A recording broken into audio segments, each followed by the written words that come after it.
Yep. Nice and easy. We're done with that though. Isn't the jump rope? Yeah. Whenever I skip rope, I can't use these wireless headphones. They fall right out of my ears.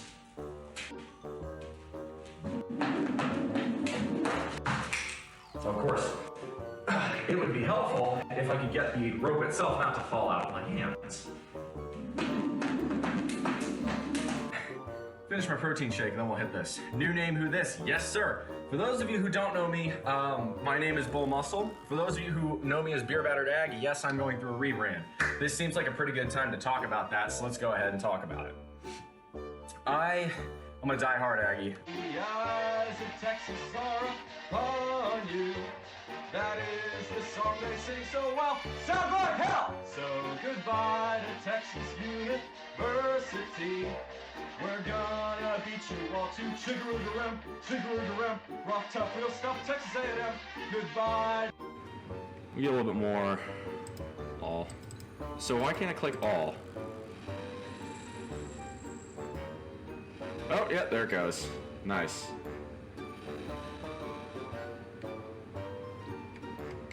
Alright, let's do one more bronze bar. If you adopt the mindset, and this is a quote from Jacob Fisker of Early Retirement Extreme, if you know that guy, 10 points to you. But it's a quote that I find unbelievably poignant in today's era. Spending money represents a failure to solve one's problems by smarter means. I'm gonna repeat that.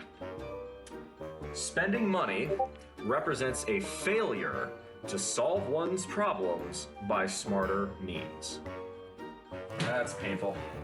But yes, my friends, pure protein, as near as makes no difference, from raw egg whites. It's disgusting, the taste is vile, and it smells, but 100, yeah, my poor roommate has to deal with the farts that come from this, and as you might imagine, they're not pleasant. But let me go ahead and knock this bad boy down.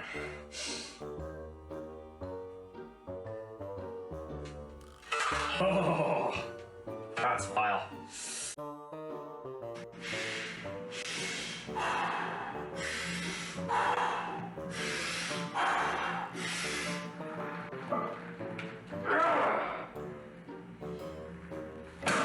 Yep. Nice and easy. We're done with that though. Isn't the jump rope? Yeah. Whenever I skip rope, I can't use these wireless headphones. They fall right out of my ears.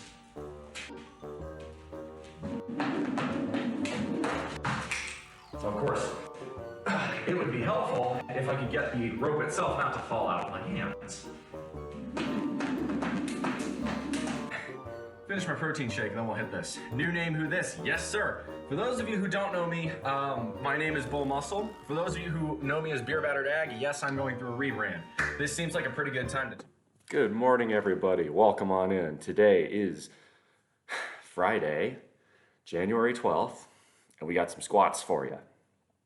Galauras, thank you very much for the first redeem. Welcome on in. How you doing?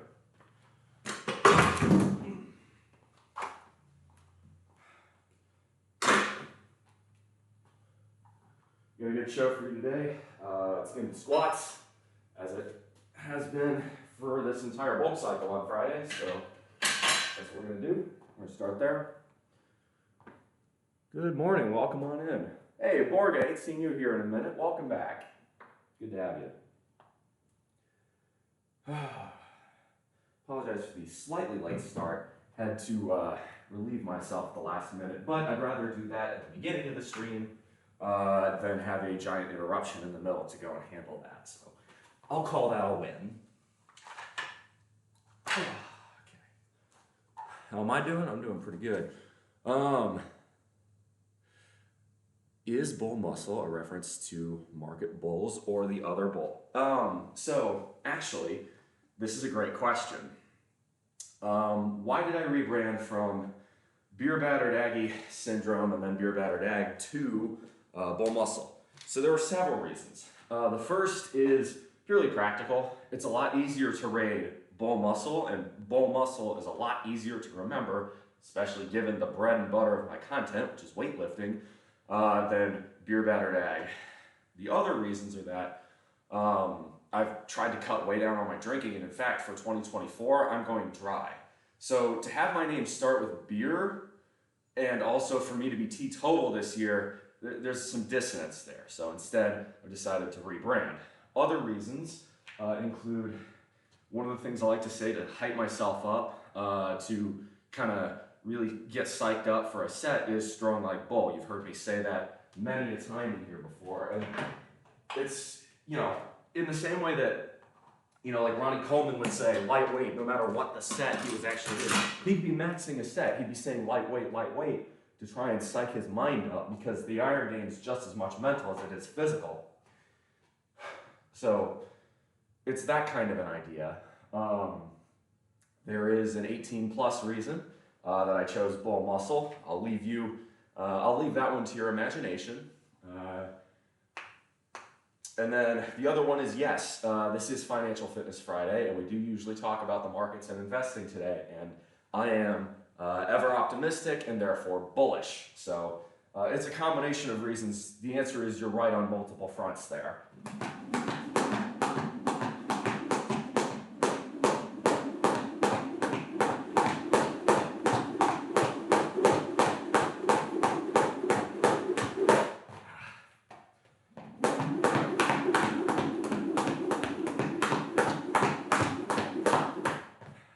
Good enough.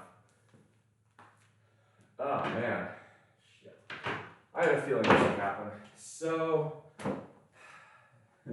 you can't tell because you're a little bit too far away, but a couple days ago, a giant storm blew through here in South Carolina, and it was so humid in here that I need to see if I can get any of this off just with a paper towel. But it was so humid in here that my weights were sweating even more than I was. I was sweating quite a lot. To the point where, apologies for the noise. Yeah, the point now where this bar has a fair amount of surface rust on it. Honestly, it kind of makes it look more badass, but at the same time, it's not good for the long-term health of the bar. Granted, it's cheap Chinese steel, and it already bends whenever I put more than 315 on it for squat, which, hey, y'all are gonna see that today anyway. My imagination ran with the second you saw your name. Had to watch stream before the bull market angel occurred to me. Yes, I'm a denizen. Yeah, lots of people do that. South Carolina, humid's a matter of course. Even on South Carolina standards, we're talking 100% humidity. Do the weights get slipperier? Yeah. Deadlift was a bitch that day. Yeah, of course, it had to be deadlift day that happened. So yeah, my grip strength was tested, to put it hard that day. How was my week?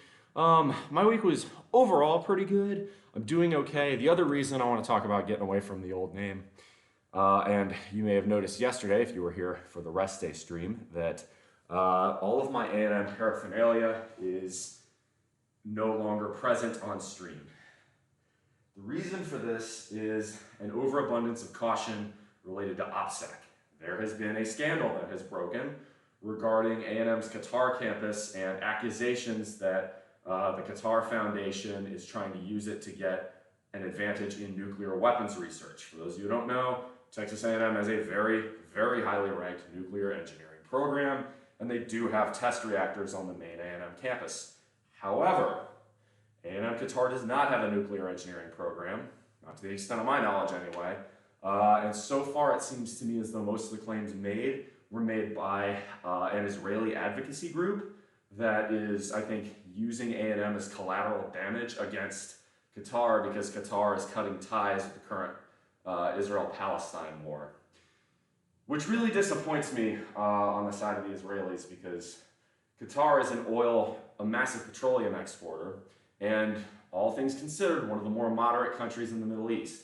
Are they perfect? No. But are they a much more reliable neighbor than, say, Iran? Yes.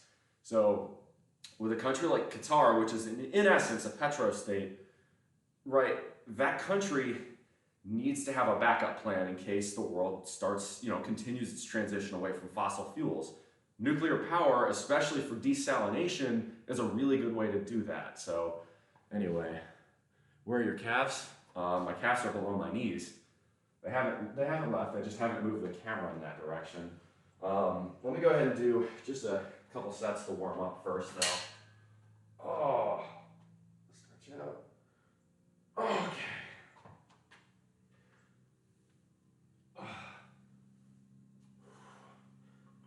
Nothing too heavy yet.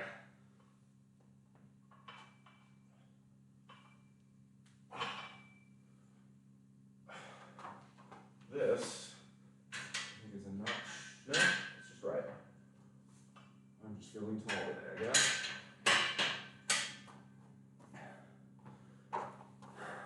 Hired Gerard Mayo. Patriots are hiring Jared Mayo. I don't know if that's a good thing or not. I don't know who Jared Mayo is. Someone with more knowledge of the NFL would have to speak on that one. I don't know. But in other words, so this whole A&M Qatar thing wouldn't normally be an issue. Unfortunately, given my industry and my particular role in that industry, out of an abundance of caution, I do not need any extra scrutiny on me for being, I don't want to be seen as more loyal to my college than my country. So the American flag stays up, the A&M flag is going down for a little while. That's, simply put, I'll burn down College Station before I ever betray my country and the Constitution. There's a reason when you join the military, it's to protect the Constitution from all enemies, foreign and domestic, and I do believe that. Do a few more warm-up squats. Right, so we're doing 3x5 today. It's something of a deload. You're supposed to do it at 70%. For me, even of my, sort of target goal weight at the end of this, 70% is like 308.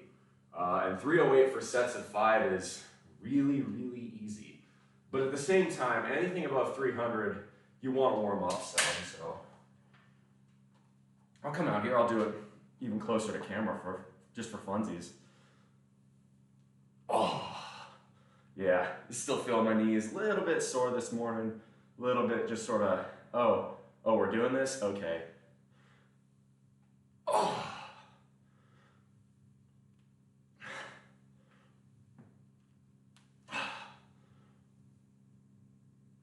Am I going ass to grass? I am. I'd rather go ass to grass on the warm-up sets just because I'd rather increase the range of motion where it's light, so that way, I'm firing off kind of really top end. Oh, all right, switch to a low bar, just for practice. There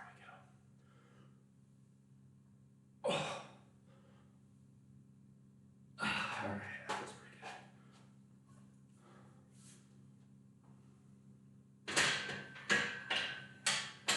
By the way, how's sound? Sound good this morning? Here's my calves. There you go, Christy. Sorry, yeah. So, man, as a former Pats linebacker last year, he was the linebacker coach at New England. Well, that doesn't necessarily mean it was a bad hire or an EPO hire. If he did a good job, I don't know how New England's linebacker core this year was. Granted, the entire team was at a pretty poor record, but that doesn't necessarily mean an outside hire will improve things. Especially, and as far as I could find, the biggest problem with New England was offense. At least from Tree's videos, that's the sense I got. If the major problem was offense, then perhaps a linebacker coach may be the right move. I don't know. Typically speaking, when you go from a position coach all the way up to a head coach, things do not end up very good. Man, the inside of my metal 45-pound plates has got some rust on it now because of all that humidity. It's frustrating. Morning, Sheriff. Good to see you. So I'll go ahead and go shirtless. So go ahead and do one more warm-up set. Again, I'm going to probably start today at 70%, which is going to be, I think I'll do it at 315. It's a little bit more. That's like 71, 72%. We'll do a set there. If it feels easy, we'll bump it up closer to 80%. We're only doing 3x5 today. In effect, this is, I would call it a pseudo deload. It's just much lower volume today, so it should be pretty easy. I'm shocked Vrabel didn't get the job. Honestly, I am too, but if I'm Mayo, I would definitely consider him for D coordinator. Will Vrabel do that? Probably not, but you know, loyalty does go a long way, and I know Vrabel was a fixture in New England for years and years and years, so it wouldn't surprise me. Frankly, I think Tennessee firing Vrabel, and again, I don't follow the NFL very much. As far as I could work out, Tennessee firing Vrabel is a gamble. I'm not sure. I guess what I'm saying is if you fire Vrabel after this year, considering all the injuries Tennessee had this year, if you fire Vrabel, you have to be very certain that you can get someone better. You have to know who you want to replace him with. That's my biggest pet peeve in coach and sports. People just say, "Oh, fire the head coach." Okay, and then what? People who just automatically, after any ugly loss say, "Fire the head coach, fire the head coach, fire the head coach," very often don't have a follow-up plan with who to replace him with. And that, if you're constantly like, the head coach has got to go without telling you who you want to see him replaced with, it's not a credible argument. All right, here we go. Well, it's just 2:15. We're still just warming up. It's rolling down the back. Fuck. There we go. Get the shelf. I think these are off-centered. Oh yeah, they definitely are.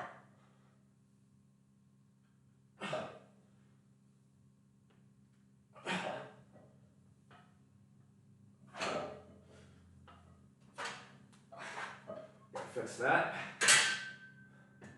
Well, better to notice it on the warm-up set.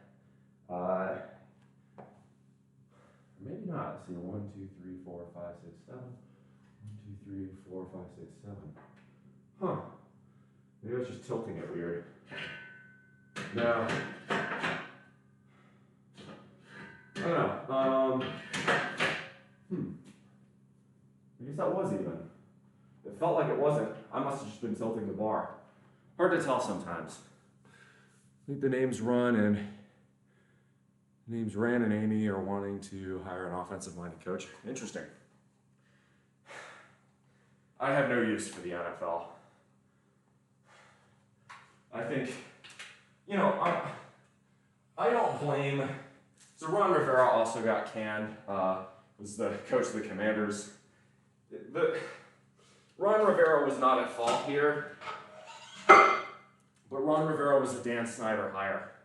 And every single trace of the Snyder regime must be purged before you could even think about getting me back as a fan. Credit where it's due to Harris. He started, but he needs to go further. There is no group of NFL ownership more toxic. No group of NFL ownership, no NFL owner more reviled than Dan Snyder was when he ran the entity formerly known as the Redskins, kept the name for way too fucking long, and then changed it to the most uninspired name ever, Washington Football Team, and then in a cynical move rebranded it to the Commanders, who predictably got named the Commies, the nation's capital, because they were still using gold and burgundy, which looks way too much like the old colors of the Soviet Union. I hate everything about that. And then people wonder why there's fan apathy in that city. You gotta remember, in the 1980s, Washington, D.C. was arguably the most fearsome place to play a professional football game. RFK was rocking back then. I've got stories that my dad would tell me, because he was born in Ohio, but very shortly after that moved to Northern Virginia. He lived in Fairfax County, and he has You know, he was there in the 70s of the George Allen days, and then the 80s with the Joe Gibbs years. He knows what a winner can pull in Washington, D.C., but that franchise has been so radioactive for so long that nobody with any shred of common sense would support it. Most of my family around there, even a lot of the cousins, they're all still Nationals fans. They're all still Capitals fans. Those who care about basketball, granted not many of them, support the Wizards, the team that had its name changed too soon and should not have had its name changed. Bring back the Bullets.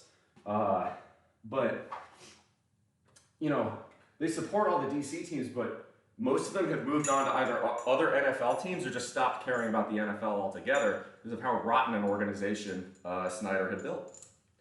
Or perhaps how rotten an organization Snyder had turned a once proud franchise into. People do not realize that there was a point at which Washington was the #1 most valuable franchise in the NFL, even more valuable in some years than the Cowboys. That's how far they've fallen. You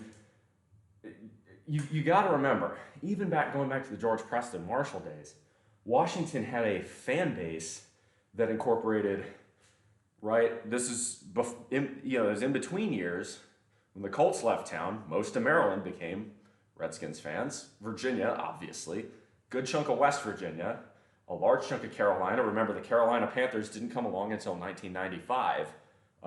Good chunks of South Carolina as well, pretty much all the way down to Georgia because, well, Atlanta didn't really get huge until the 90s, and to be honest, the Falcons were garbage most of the time until then. So, yeah. All right. So we got a set of 5 here. This is 315. It should come up pretty easy. But what I am going to do, and I'm going to ask you guys in chat for help here, okay? What I want y'all to do is you're going to see me come down with the weight, right? It's just going to be a normal low bar squat. But what I want y'all to do, obviously, take a look at depth, but I want you to look at bar path as well. I want the bar to go straight down and straight up.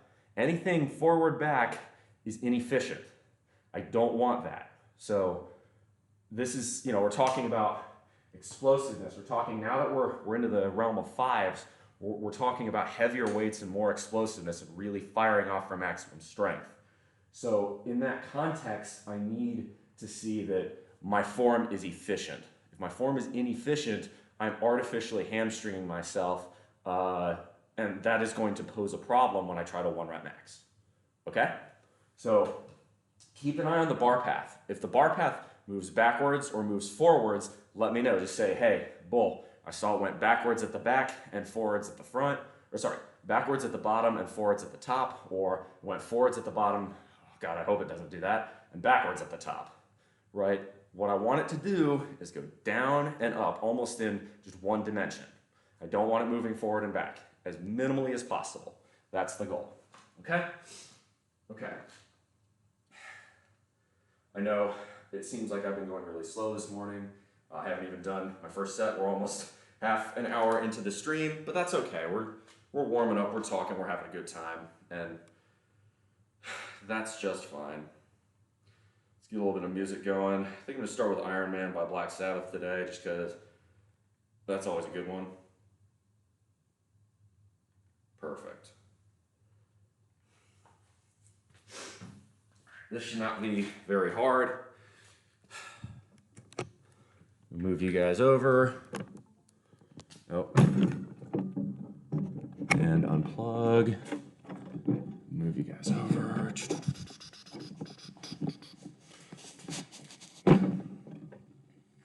Again, so what I want to see here is bar path. I want the barbell to go down and up straight.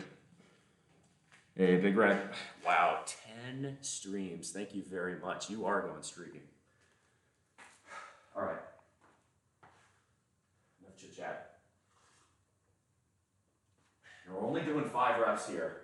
I feel good I may pull off a 6th, but probably just going to do 5.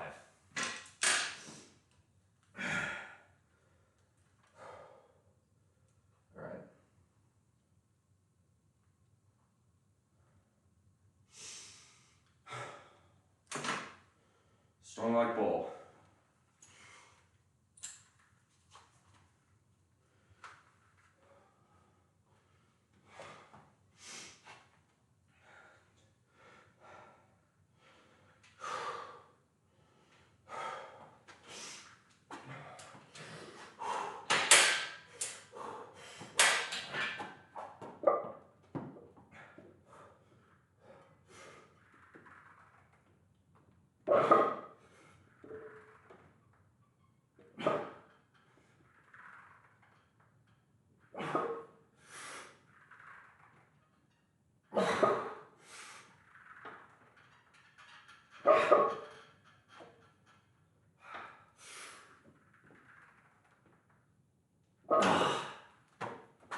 so depth and bar path. That's what I was looking for there. Do some Raiders.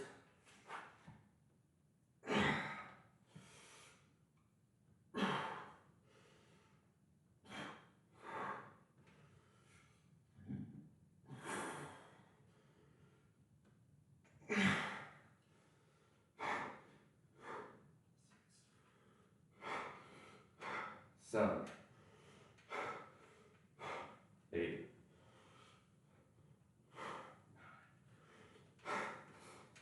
10, 11. Come on.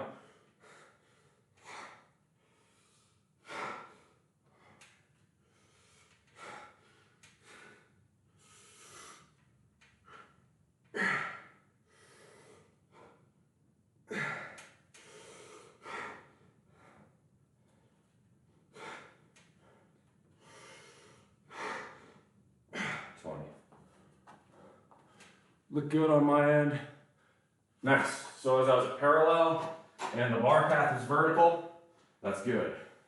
It felt good. It felt pretty easy.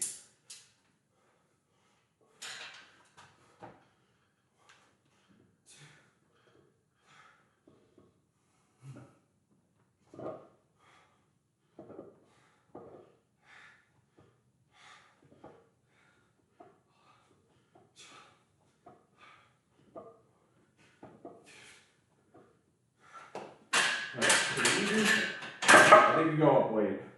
It felt really easy.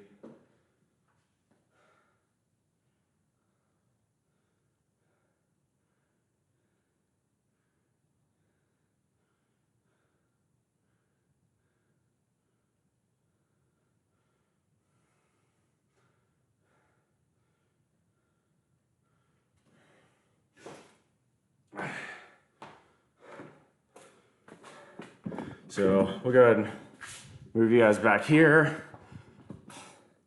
Plug you back in just while I recover, prep for the next set. There we go. Nice. So that felt pretty easy. We just set of Raiders as well. Solid.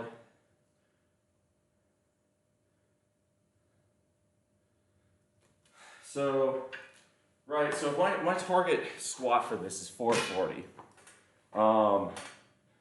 So 440, right? So 315 out of 440 is 71.5%. So that's what that was. So if we had good form, went to parallel each time, it's what it's sounding like, right? You guys got to remember, I can't see that in real time. So if I'm not going parallel or my form is bad, you know, back is rounding, hips are tilting, bar path isn't vertical.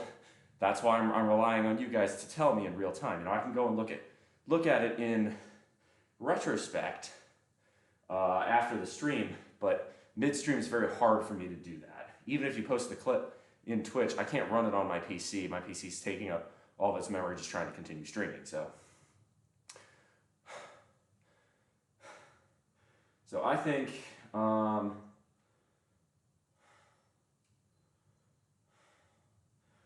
what we're going to do is go for 350.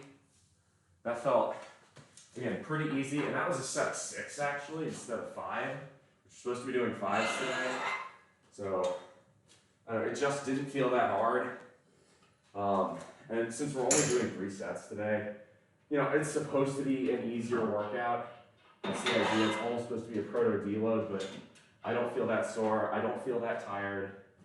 I want to see what I can put up. So I'm going to go for 350 here. I think that's going to be the move. I want to see if I can get 350. So that's 305, 345, 335, 345. So we need 2.5.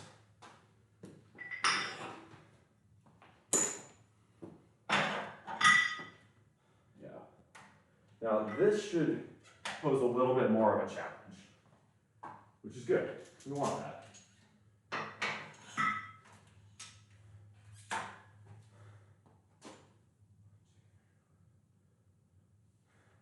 What's weird is I know these are at the same level, but it felt like I was getting closer on the left. Below parallel, control the weight. If you can't do it, then drop it was a rule of thumb. Ron Swanky Pants, I agree. But it felt very easy, the last set did. It felt like I was controlling it really well. Those are good pointers for sure. My point was, right, just because it feels good doesn't always mean it looks good, right? If it feels like I'm going below parallel, that's great. But if the tape provides other evidence to the contrary, then well, I need to fucking recalculate internally. So that's the general idea. But it sounded like in general that I was getting below parallel there. And that was for a set of 6 as well. We're supposed to be just doing 5s. So I feel pretty confident. There's a video from Squat University that broke down Joe Sullivan's squat form. It would be a good general idea. So I do a fair amount of research on what perfect, okay. There is no perfect squat form due to body physiology, right? People are gonna have different femur lengths, different levels of ankle mobility, different spinal structures, right? Some people are gonna have taller torsos, shorter femurs, longer femurs, etc., right? So for that reason, it's important to, aim for a really good form, but just because your form doesn't look exactly like the person you watched on YouTube doesn't mean it's necessarily bad. Now, there are some red flags, right? There are some carrying cards for bad form. If your back is rounding, that's bad form. If you're not going to me, parallel is fine. You don't have to go below parallel, but you got to get to parallel, or at least very, very close to parallel for it to count. For me, I define parallel as crease to the hips at the top of the kneecaps. If you're hitting crease to the hips at the top of the kneecaps, you're good. I don't believe in going ass to grass unless you've got a specific reason to do so.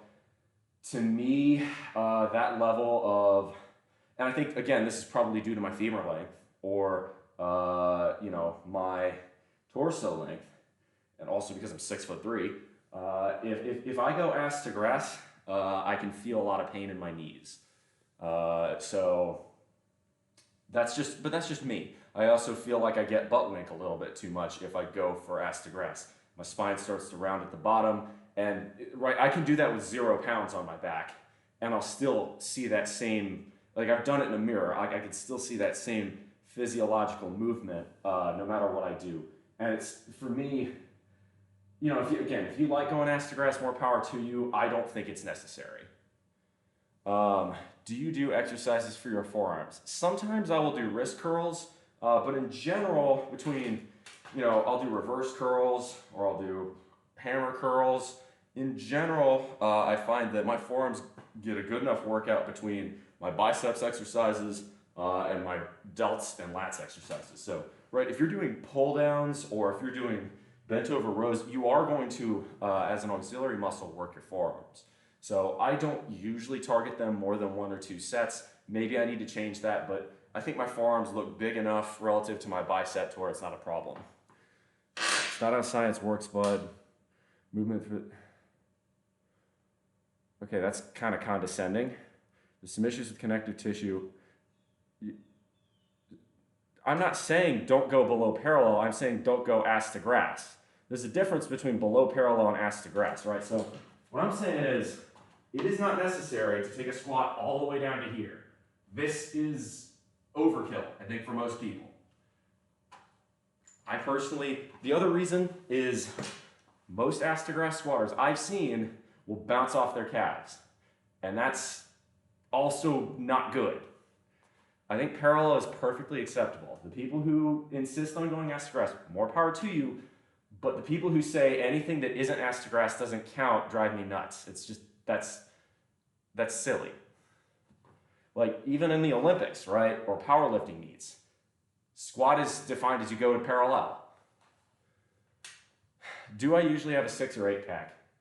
Sometimes, it depends, right? Obviously, I'm on a bulk cycle right now, so because I'm on a bulk, I'm not going to be going to, I'm not going to have the same definition anywhere, but especially in my abs. I've put on 20 pounds since November. I've got another 10 or 15 to go. By about March 1st is when I want to be peaking. I'm gonna try hitting my 1 rep maxes then. I would really like to hit a 500-pound deadlift. We'll see. PR when I started the bulk was 455. Felt pretty good, to be honest. It came up easy. With deads, if it doesn't come up easy, I don't do it, just because it's, to me, not worth the risk. I think deadlift it's a great exercise. It's extremely important to do, but I think going absolutely all out on a 1 rep max for deadlift is a higher risk choice. Now, Ron, again, a lot of it is body physiology too, right? There are people for whom going ass to grass works really well. There are people who it doesn't work very well for. In general, and again, I've watched quite a lot of people talk about this. You're good. I think parallel is good enough. You can make the argument for full range of motion, but I think it is of questionable can't talk anymore. I think it is of questionable value to go all the way to ass to grass. Again, science, dude. You can find studies and surveys that prove either position. I promise you that. I have looked, dude. I've been lifting for 15 years. I watched countless YouTubers. I've read countless articles on this topic. Some people say, no, if it's not ass to grass, it doesn't count. Some people say, no, parallel is good enough. Some people say, no, 90 degrees is good enough. I think 90 degrees is nowhere near far. You got to get deeper. But parallel is fine. If it works for the Olympians, if it works for the power lifters, it's good enough. The one thing that drives me nuts are the people who say, no, my opinion is right and I will never, ever be open to changing. Again, I've seen plenty of articles on both sides of this one. To me, the jury's still out. I'm comfortable with parallel squats though. That's what I'm gonna do. If I'm not going to parallel though, by all means, call me the fuck out on it, because that's bad. I need to at least be going parallel. Okay, bro, if you're just gonna say I'm coping, that's low level trolling, bro. Come on, don't be like that. Look, call me out on my squat depth if I'm not going to parallel, but if I'm not going ass to grass soon. All right, let's go.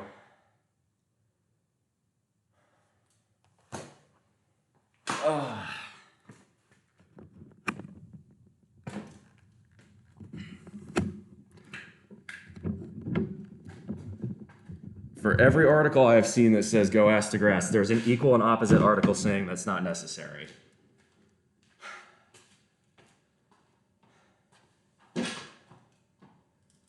Actually, let's go DOA. All right. This is 350. I'm going for sets of 5. Again, if I'm not hitting parallel though, fucking call me out on it.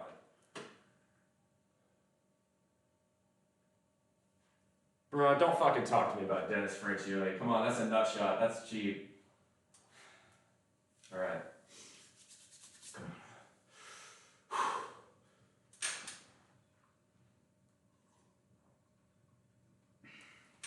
Let's go. But again, monitor me for bar path. If bar path isn't vertical, say something. If bar path isn't vertical, say something. If I don't hit parallel, say something. That's totally fine and valid. If you're going to criticize me for not going ass to grass, hey, I mean, go ahead. I'm not going to stop you. You have the right to say it, but I'm not going to go ass to grass. I don't see a reason to. All right, here we go. Let's go, come on.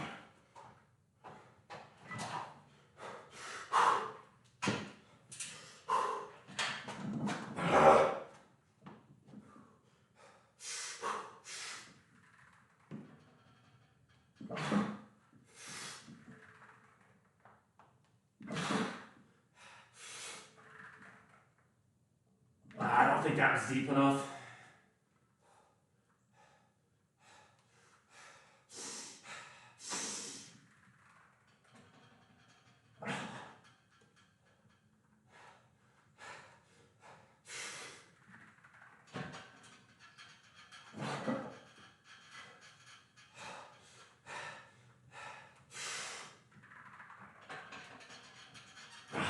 Didn't feel too bad.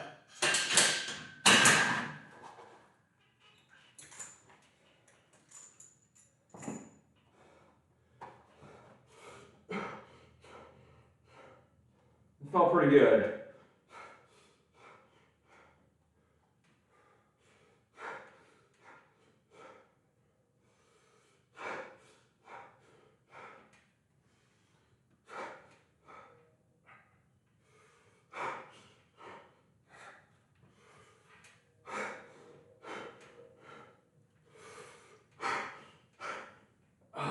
Come on.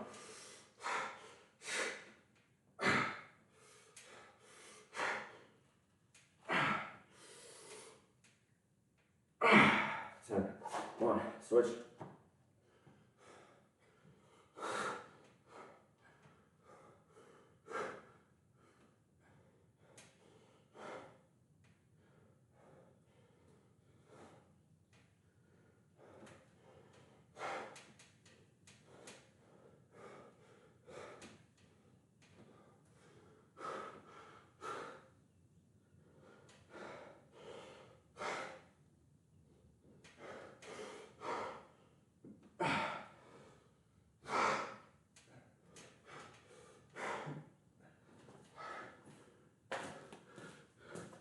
The last one wasn't quite parallel. Thank you.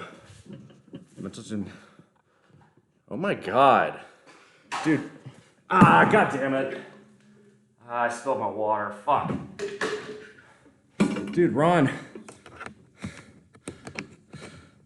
You're a completely random dude coming into a stream, acting combative, telling me everything I'm doing is wrong, and telling me it's mental gymnastics because I'm defending my own position. Do you really think this is a very convincing way to, make people see your side on this? If you want to talk more about this, man, come join my Discord. You can post your links. You can post your arguments there on the fitness channel. I don't have the resources right now to show you my sources because my computer can run OBS and that's about it at one time. I felt pretty good on my end. If I wasn't hitting parallel, again, Talia, thank you very much for that. But, dude, acting really pretentious is not going to convince people of your argument. But yeah, if I wasn't going parallel, by all means, call me on that. So thank you, Talia.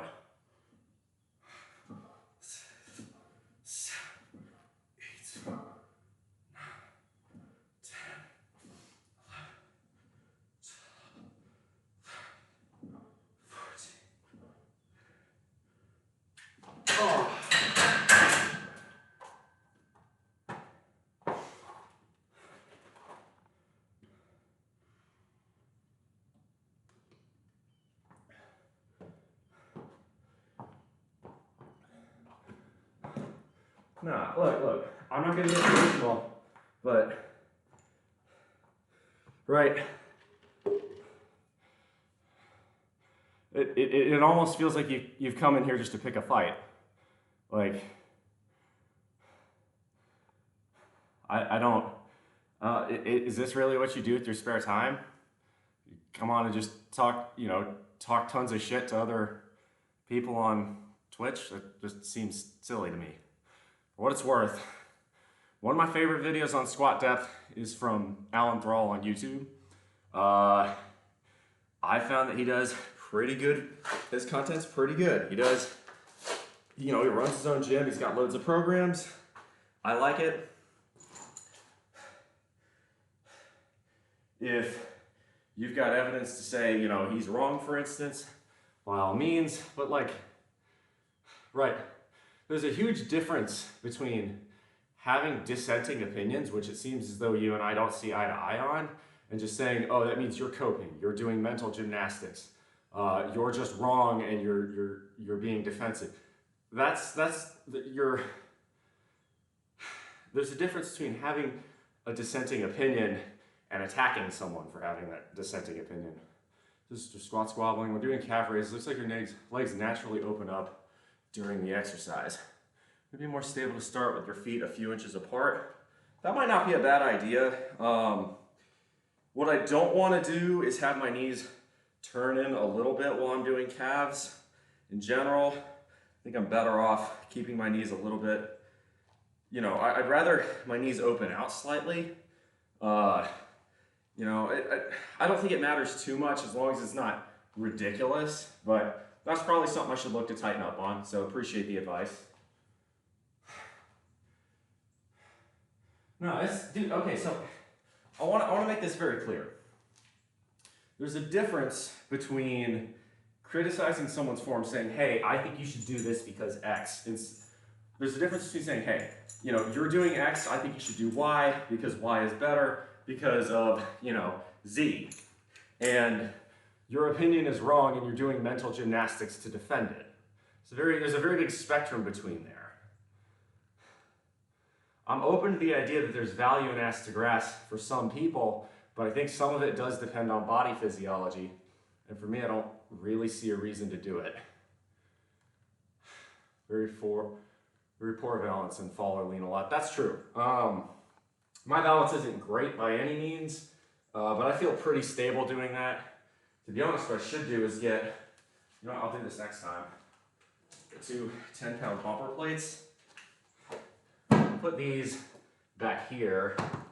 And I'm gonna do my next set of calves. I'm gonna put the balls of my feet on these bumper plates. It's not a ton. It's like maybe 3/4 of an inch, but it increases the range of motion slightly. That's probably a good idea.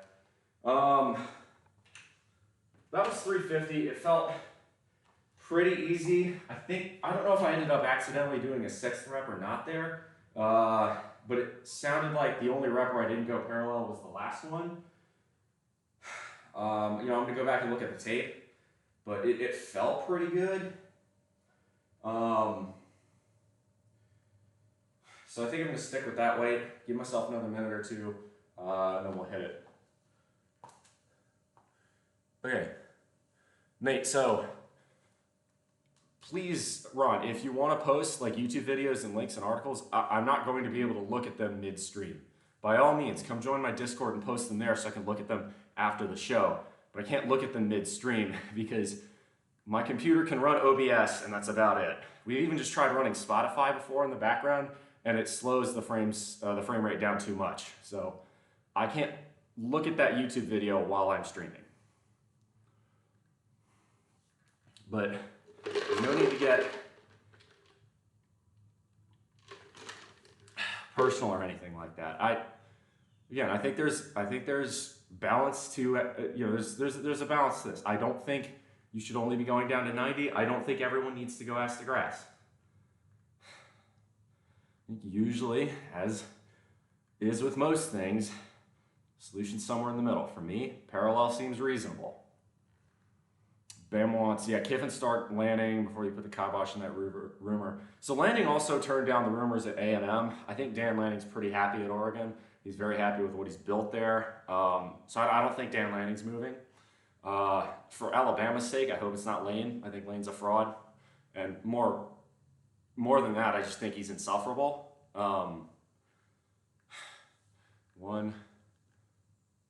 Three things. One, you're small. I'm 6'3", so objectively, from a statistical perspective, that's incorrect. Like statistically, I'm taller than something like 75–80% of other people in my country. You have the strength of a toddler. That's objectively incorrect as well, but thanks for the insult. And you have no capacity to learn. I think that's untrue based on the fact that I've incorporated a lot of new things. I could talk for quite a while about new things, but it seems to me like you're getting very emotional, and you've gone from having a point to just insulting me. So man, if you don't like my content, that's okay, but there are thousands of other streamers out there, and perhaps there's one that's a bit more your speed that you might want to look at. No, I don't believe in blocking people. Dude, if you think this is ranting, you haven't been on my channel for very long. Wait until I talk about the Interstate Highways Act of 1956 and its consequences if you want to see a rant. No. I believe in letting people speak their mind, but my friend, you catch a lot more flies with honey than you do with vinegar. You've spent the majority of your time here in these last little while just insulting me, and I guess I don't really see why. It seems to me that that's a bit that is quite combative. That is quite combative. I don't quite see the purpose of that. I mean, man, if it makes you happy, more power to you. I'm gonna have another piece of grapefruit. We'll go ahead and do another set.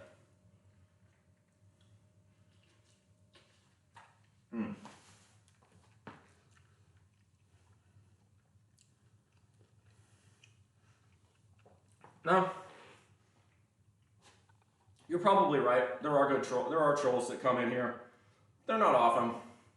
It's the same people. I get every so often I get someone who comes in here and accuses me of not being natty. And it's the same thing. You know, right, if you took 30 seconds to see what I do for a living and who I am, it's literally in my about page, you would know that by default I have to be natty because I get tested at my job. It's stuff like that. And you're probably right, I shouldn't feed the trolls, but at the same time, it's almost sort of a test, right? It's, you know, can you remain civil? Can you remain polite? You know, stuff like that. It just seems like, it does seem like my goodwill is being wasted here a bit, but yeah, whatever. Not a huge deal.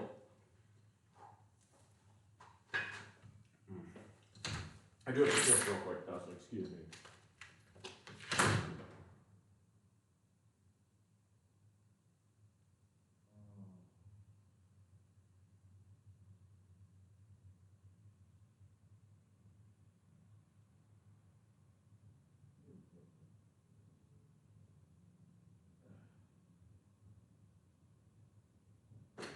Life in the deep south. I stand outside because it's my own property. I can do what I want. I stand outside to piss for all of 30 seconds and mosquitoes start swarming me. Mind you, we're in January. Mosquitoes should not be a thing here, and yet. And yet. All right. Let's psych up. I'm gonna do the third set. We'll go from there.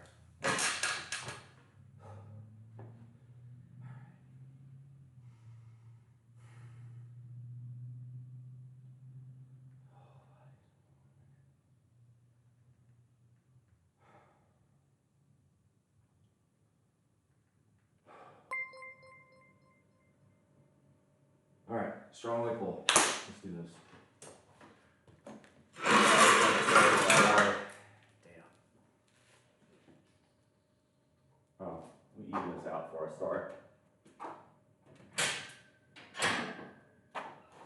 That's better. Conducting a training meeting. Hey, thank you very much, Severus. Always good to see you. Just felt it tasting me for hundreds of feet. Dude, I'm telling you, around here, I have lived in many places in the United States, and apart from Louisiana, I've never encountered a location with mosquitoes as bad as they are here. They're just brutal. They're even worse in the summertime, but thankfully it's January. I don't have to worry about that too much. So I used to live in Georgia, pretty pleased to move in the north. I prefer living in the south. The mosquitoes are by far and away the greatest drawback here. There's not much you can really do about them. It's just part of life. So, all right. Seems like our friend Ron has moved on to greener pastures. That's probably best for him and best for the stream. So, that's fine. Again, if you think A to G is the only way to do it, you know, you have that right, but for every article I've said that's worth doing, there's another article that says it's not. So, I think the jury's still out, and parallel is good enough for me. Now again, if I'm not hitting parallel though, y'all fucking call me out on it. Call me out. All right. Wait, we didn't change the weight. What the fuck am I doing?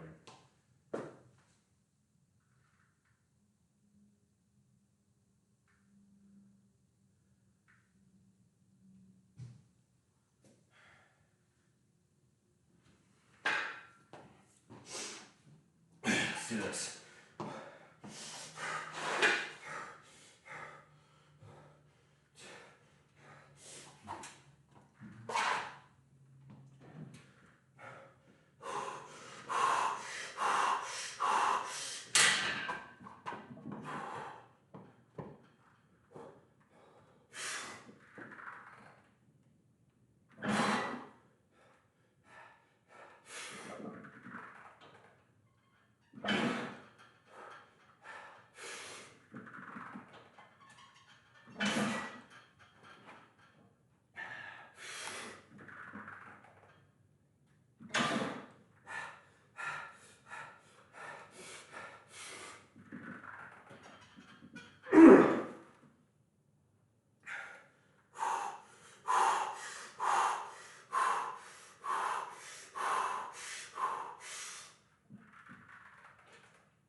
feel bad. I think that was 6. It was either 5 or 6. I lost count.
Alright, do the variation, or do the calves.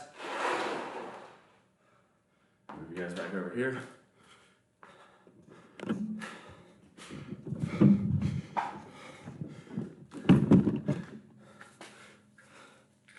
Mate, I've been squatting for 15 years. I don't know what to tell you. Go find another channel. If you want to sit here and attack and insult, go somewhere else.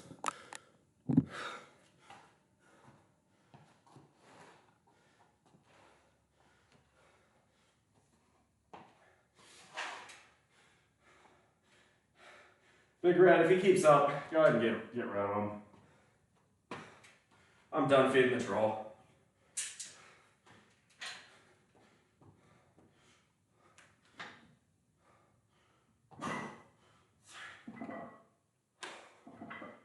You're right, hold up. Let me try and make my feet parallel. There we go. Now they're still going out. That's a little bit better.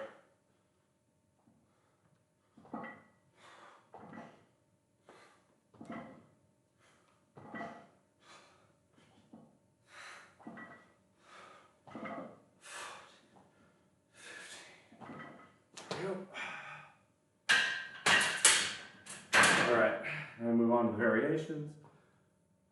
Stay in that, okay. Based on the amount of insults you're throwing at me, sounds like you're the one who's getting emotional.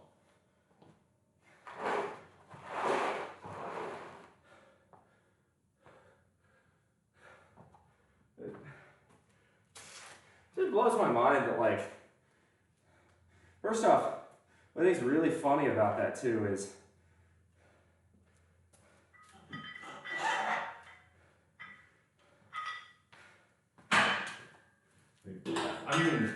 I don't know, it didn't seem as though, did it seem as though that was uncontrolled in any way?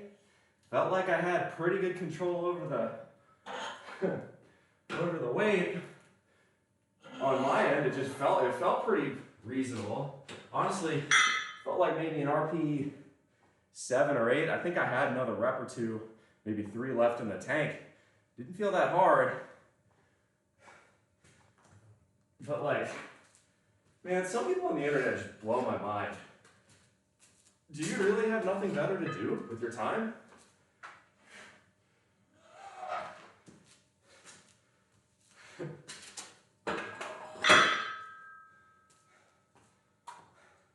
Well, remember that political compass I made a while back with different people on my stream? You guys were wondering what a form Nazi looks like? There you go. It's not that he had a different opinion than me, but it's that he insisted any opinion that wasn't his was wrong, and that anybody who didn't believe exactly what he had is inferior or coping or something like that. And that's a bit silly. I've had people tell me you should go A to G. I've had people tell me their reasonings. I don't get people like that. I really don't. Okay, so next up we got wide stance squat. So that was 350.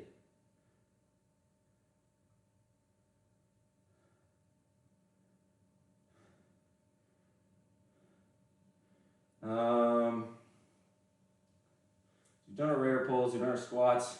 Next up we got wide squats. So we're gonna do 6s on this per the instructions. That was 6. Oh yeah, you did redeem a pretty Ethan Nick Mullins through for the Vikes. Big Red, can you, I saw it was an Iron Maiden song, I didn't see the name. Can you post it again? So we're supposed to be doing 3x6 on wides next. So for 8s, we were rolling around 235 to 240. I think today, it's supposed to be RP 6 to 7. So why don't we start with 240 and see how it feels? I think it's probably the move. Now on these, I could still go a bit deeper. I watched the tape last time, and I agree, I wasn't going quite deep enough. To be fair, I very seldom do wide stance squats. This is a variation that I've only recently learned, so I'm still trying to get accustomed to it.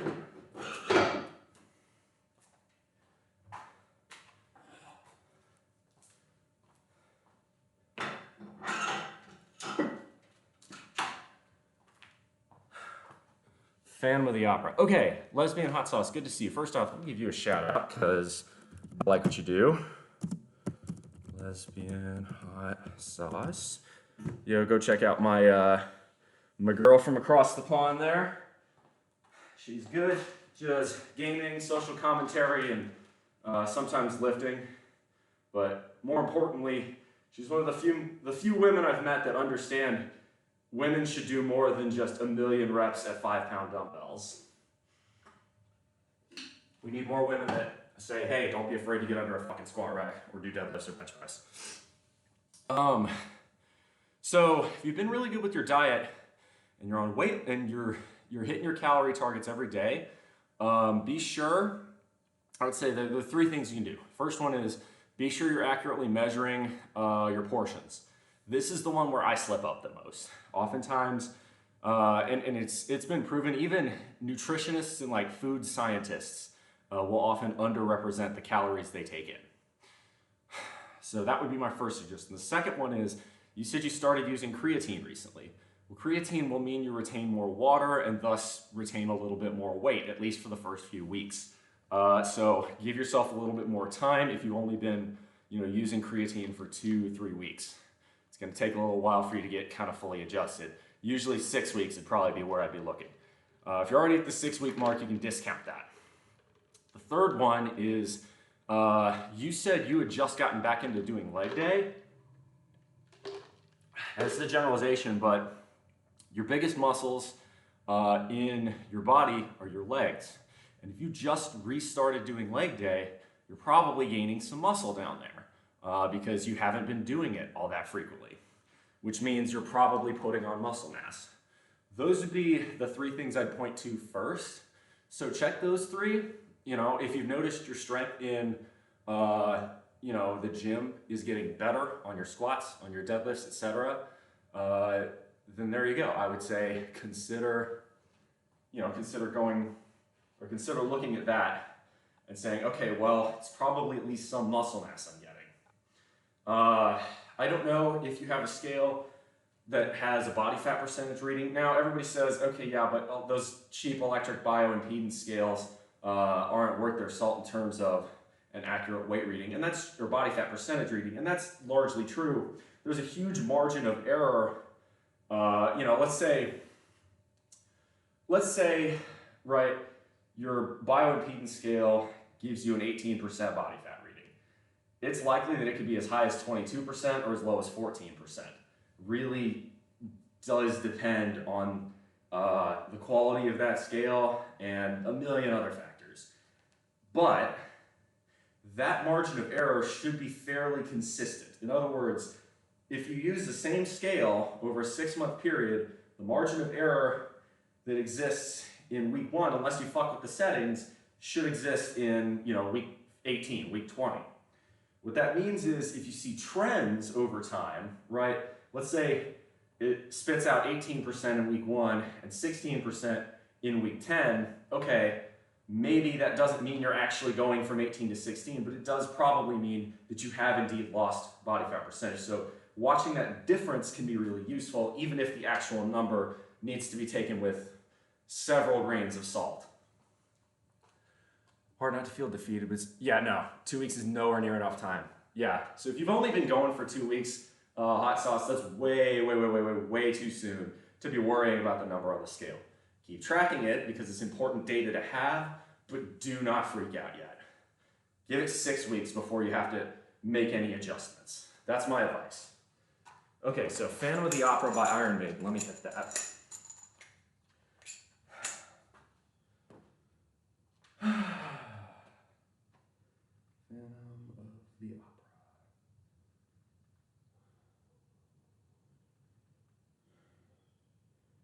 There we go. Oh, it's an old Iron Maiden track. It's off the, I think this is the original album. Yeah, no problem, hot sauce. No, I get it. So I've had people come in here and ask me that. You know, it's frustrating to not see the instant results, but that's, you know, that's sort of the point. A lot of times people will get the, right, it's uneven. It often depends on body to body. A lot of times people will get those instant results, especially if you go with a lower carb diet. It means you're going to probably lose some water weight. That's very encouraging at first. A lot of people, maybe they won't see that instant easy progress the first 2 weeks. They'll get discouraged. You got to go for at least 6 weeks before you start analyzing and making changes. Stick to your plan, ride it out, see how you're feeling a month from now.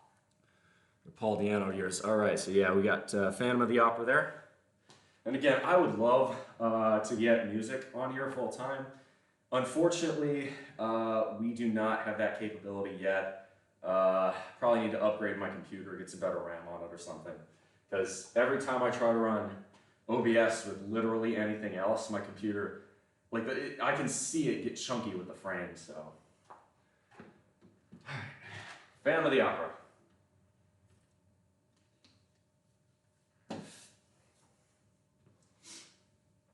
All right, so that's 240 on the left. Yep, all right, cool, it's even.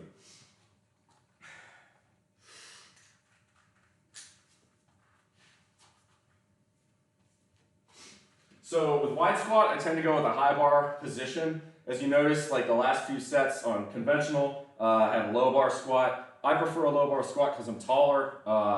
Your mileage may vary on where you like the bar for yourself. Some people like it high, some people like it low. There are benefits and drawbacks to both.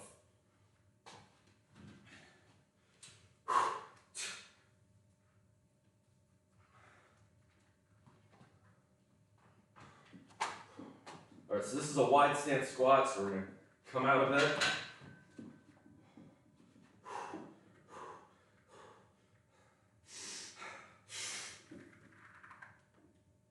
There we go.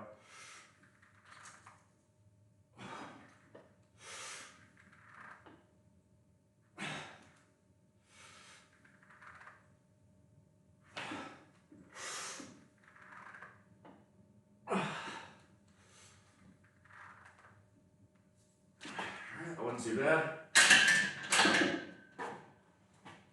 That felt pretty good. How'd the depth look?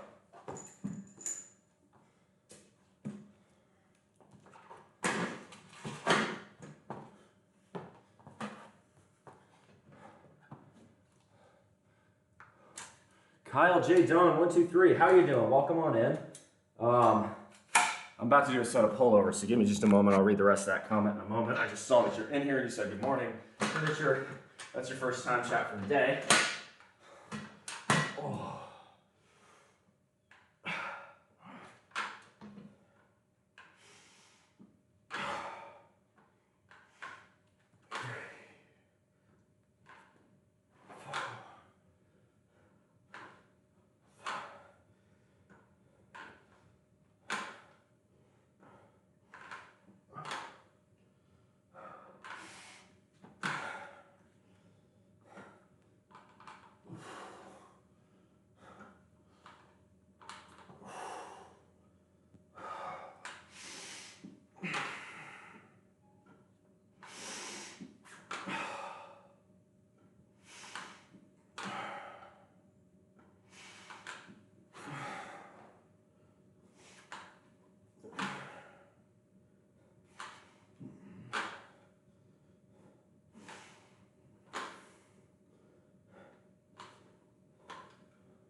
All right. Contemporary African jazz. This is time for rock and roll, which may be more from the 2000s. I am a big fan of 70s and 80s British groups. Progressive rock's probably my favorite of them all. My favorite band of them all is probably Yes. But, you know, Black Sabbath, Iron Maiden, very good bands for working out too. Deep Purple, Uriah Heep, Led Zeppelin. All right, Kyle J. Dawn says, "Sup, bro, made the single biggest purchase for my home gym. Congratulations. Got a Titan functional cable machine. Whew, $2,500. I think everything I have here cost me less than that. That includes a full-on set of 90-pound power block dumbbells. But, you know, as long as you get good use out of it, and you know, you keep it for several years, it'll pay for itself in terms of the gym memberships you're not having to buy, you know, which could be $30, $40, $50 a month, depending on where you're going." God, Bull, I'm showing my age a little bit. It's okay. Look, it's not wrong to like older music. It's not wrong to like newer music. Music is entirely subjective. What you like, you like. It'll pay for itself in gym memberships in 4 years. Yeah, I agree. I will say the 90-pound power blocks have been extremely helpful for me. They're the perfect thing to complement a barbell rack. Be 39 in July. You and Dodger are the same age. But yeah, you know, I personally think that the power blocks, you know, they're expensive up front. I've gotten my use out of them, and I will continue to get my use out of them. So I think they're worth the money. If you find that you don't do a ton of exercises beyond 55 pounds for dumbbells, right? Like if you don't like doing dumbbell shrugs or dumbbell bench or other kind of heavier weight dumbbell exercises, maybe a 90-pound set of power blocks isn't worth it for you. That's really subjective. It depends on where you're at. I personally recommend going for the ones that you can upgrade. So I think you can buy them in components. Like you don't have to buy the 70-pound extension and the 90-pound extension right away. I think that's what I saw. I did just because I know I would use those, and I do fairly often. Usually for bench, incline, sometimes for shrugs, occasionally for shoulder press, although I've never really pushed shoulder press beyond about 60. A few months older than she is, yeah, that makes sense. Cable machine is 2-to-1 ratio, goes up to 200 pounds. Dude, that's pretty good. 400 pounds on a cable machine. I mean, that's pretty much every exercise you could want right there. That's great. All right, so I think we got another set here. So go ahead and do that. So that felt, you know, okay, so these wide squats are supposed to be RPE 6 to 7. I think that was maybe you should have 4 or 5 reps in the tank after finishing one of these. I feel like I probably had that, maybe even a bit more, so I'm gonna go up to 250 just for this. How deep was I going on those, by the way? While I'm here. If I could get a depth check,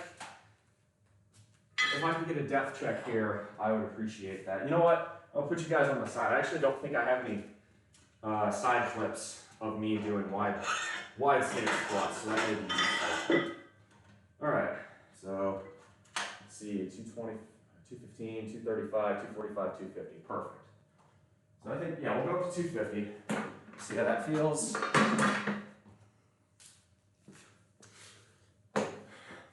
Maxed out my dumbbells, looking to upgrade, just holding the cable machine.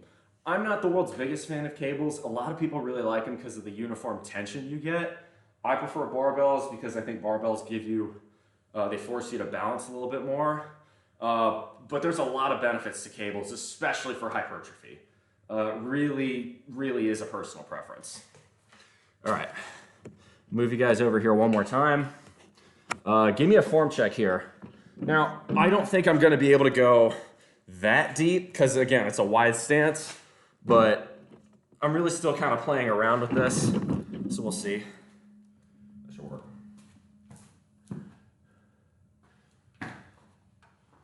Well, I mean, you know, right, why are there no cable workouts in these 70s powerlifter workouts that I'm doing?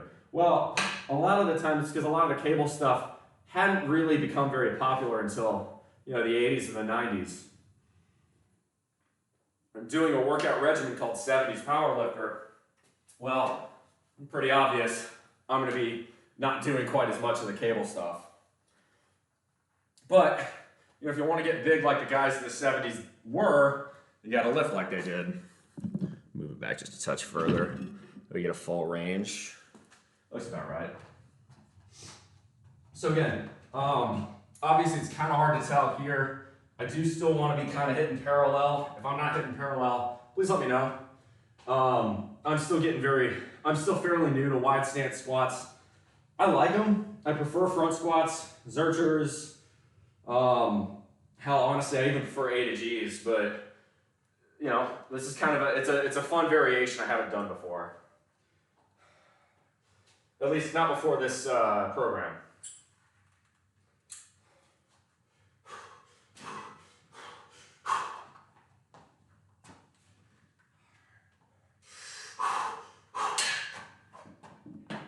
All right, wide stance.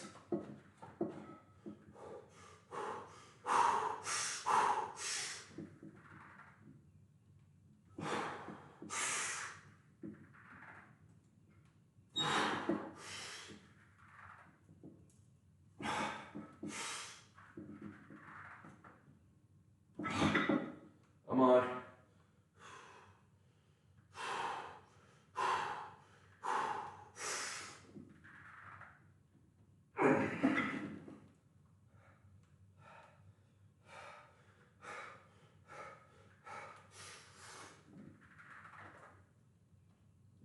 Come on, one more. I think that was 5.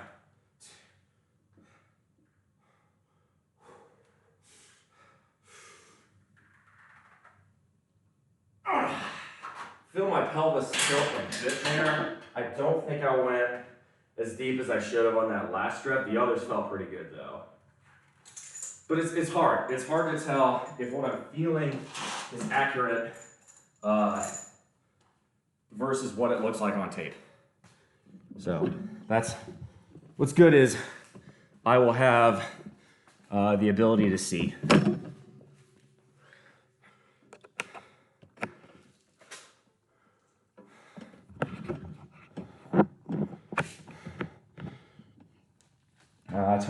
John Tortorella's always been that kind of aggro old school style coach.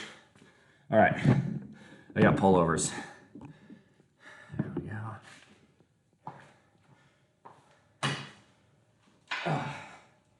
Now these, so why do I do pullovers after squats? The idea is to expand the rib cage. So you know, lightweight, this is 20 pounds, not heavy. All you want to do is just stretch the rib cage, breathe in deep while it's behind your head.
All right. We got one more on wide stance, and we'll switch to fronts.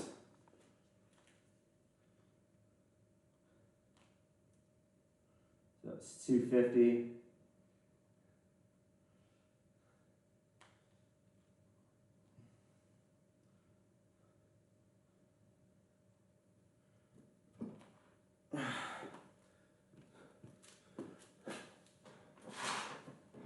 Yeah, John Tortorella has always been like that, though. If you hire Tortorella to coach your hockey team, you know what you're getting. He's a known quantity at this point. He's an old school, hard ass kind of coach. Some players love it, some players hate it.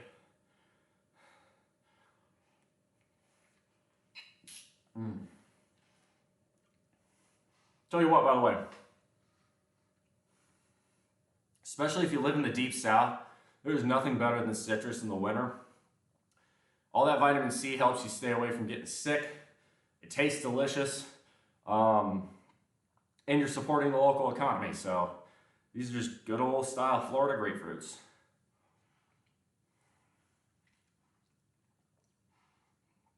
Obviously, I kind of feel for you over there, hot sauce across the pond. You probably never had a really good grapefruit before. So I think, if I recall correctly, grapefruits are native to the Caribbean.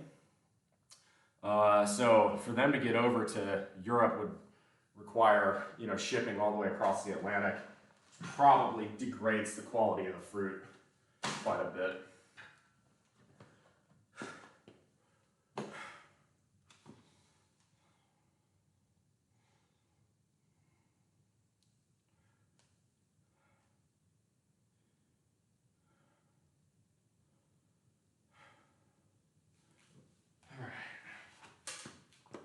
So we've got one more set of wide squats, then we got fronts, lunges, Bulgarians, and that's it.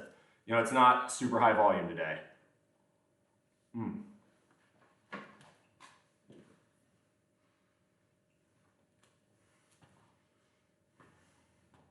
So didn't get much from y'all in terms of form on that last one. I'm assuming that means it's good. I'm going deep enough. I really don't have any other reference point. So if you got something you want to say on that front, now would be the time before I do my next set. But this is going pretty well so far. Again, I'm going to go back and look at the tape, but I felt like I was getting pretty deep. I felt like my back spine was straight. Felt like didn't have any valgus going on with knees kind of buckling in. Did not feel like I was having any of that. And with squat in particular, I find there's a lot of different mechanics movements that you have to look at. So like at the end of these streams, after I, either raid someone or just end the stream, I'll go back, I'll send all my thank yous to the new followers. But then I will also go back and watch the VOD before I, send it to YouTube to publish. And, I take notes. If I see, okay, my form was bad on this rep or the entire set, or if there's a recurring problem I need to fix, I write it down and I try to, keep that in mind the next time I do that workout. It's not a perfect system. It doesn't allow me to change in real time, but it's better than never looking at all. Again, it's a compromise. Not, sometimes you gotta be practical, pragmatic. All right, I've got my last set here on wide stance.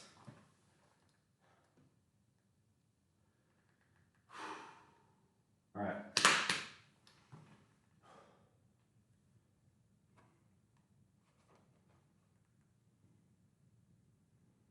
Getting ads for the new COVID vaccine. At this point, it is extremely difficult for even the CDC to define what makes COVID more dangerous than any normal winter respiratory disease. And I'm not one of these people that says the pandemic was a hoax, but I am one of these people that will say we overreacted badly to the pandemic here in the US. Especially because we shut down gyms. In particular, the fact that we shut down gyms, which was one way for us here in the United States to, help stave off obesity, when obesity was probably the strongest comorbidity of COVID, even more than old age, is shocking. There's something like, I think 75% of all COVID victims in the United States were obese. What does that tell you? If that's the case, the last thing you need to be doing is locking down the gyms. Now, obesity is the true epidemic in this country. All right. Less than a wide stance squat. Again, please check me, y'all.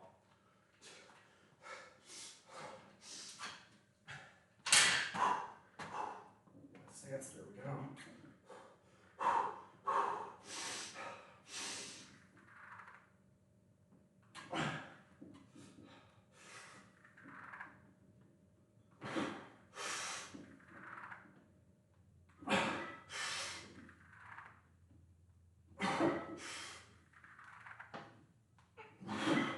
Come on.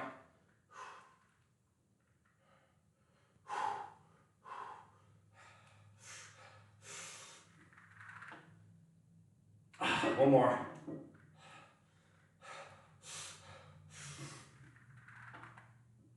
There we go. Felt pretty good.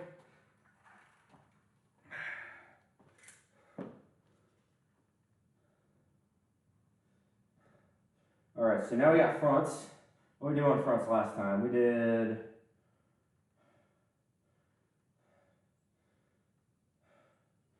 $215. So we did $215 last time. I think $225 is reasonable given that we're only doing 6s instead of 8s. So we'll try $225.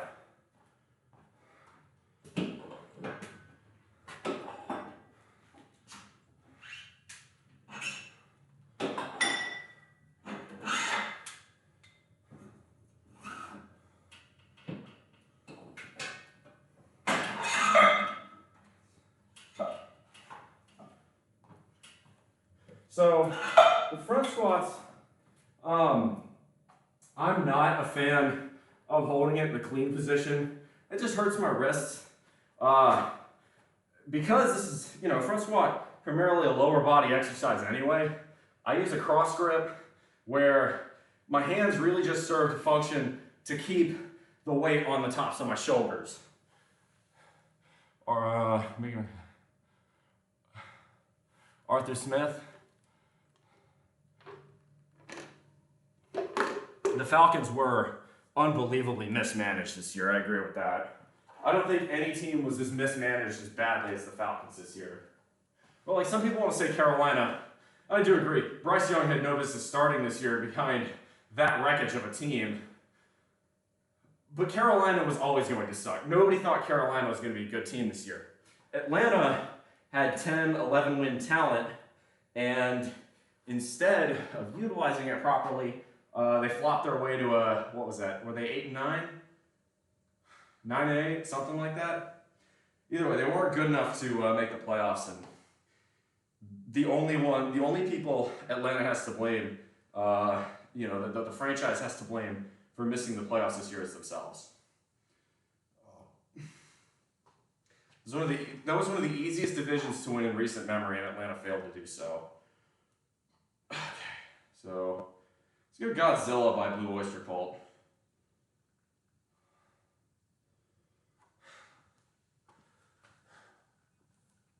All right, so we got 225 here, which is as near as makes no difference body weight.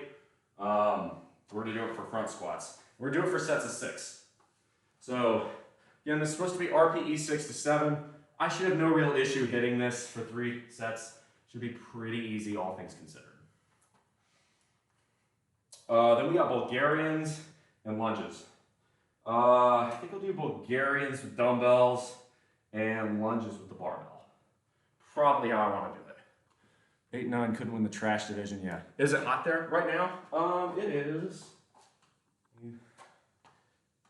It is 49.6. Can't really. There we go. 49.6 degrees Fahrenheit. That is just about 10 degrees Celsius, which is about normal for the mornings here in January. Usually the highs here in January get close to 60 degrees Fahrenheit, which is about 15 Celsius, and the lows are just above freezing. 35 is pretty normal, so that's 2-3 degrees Celsius. Now that's, the cold. This is the coldest month of the year, January. The hottest month of the year, July, expect most days to hit 95 to 100 degrees and be very humid. People don't quite understand, like a lot of Europeans don't quite understand how far south much of the deep south is. I'm on the same latitude as Baghdad, Iraq, to give you an idea. Roughly the same latitude. I'm 33 degrees north. So, you know, much of Europe is 50, 55 degrees north, and they wonder, oh yeah, we are going to get a cold snap coming down from the Arctic. It's not going to hit Carolina too hard. I think the high is only going to get into the 40s that day, which is substantially colder than average here, and we're actually going to get below freezing that day, which again is pretty rare. But I don't think we're going to be suffering quite as bad as, say, the Great Plains. It's going to get well into the negatives in states like Kansas, Nebraska, and I'll tell you what, man, this is why Midwesterners are so nice. All the assholes can't take the temperatures that the Midwest forces them to deal with, and so they move to places like California.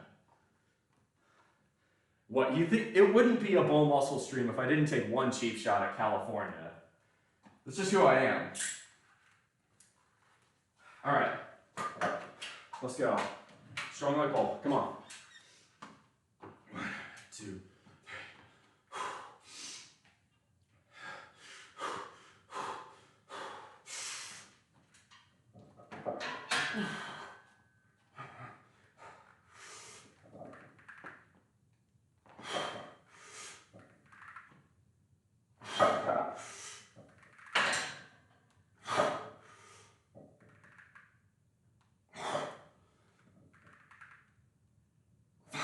come on.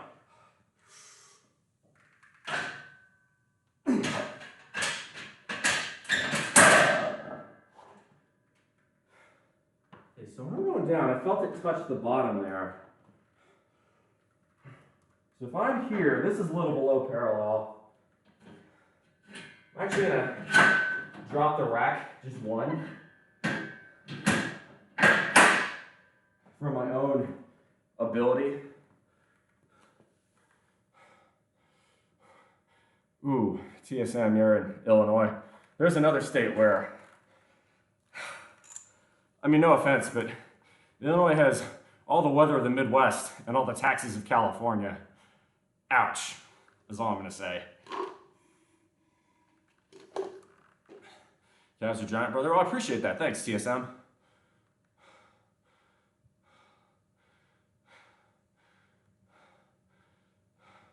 Ah, you Southern Illinois. Down near like Carbondale and Cairo. Yeah, I know. It's not pronounced Cairo, it's pronounced Cairo. A good friend of mine who sometimes is on here, he's from the northwestern chunk of Illinois out towards Iowa. Between him and ENB, I've learned more, and ENB's from Rockford. I learned more about the land of Lincoln than even from a John Hughes movie.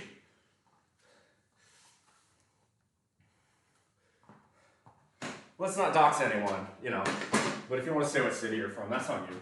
I mean, I know people, y'all know where I'm from. I'm from bumfuck South Carolina, but respect people's privacy, you know.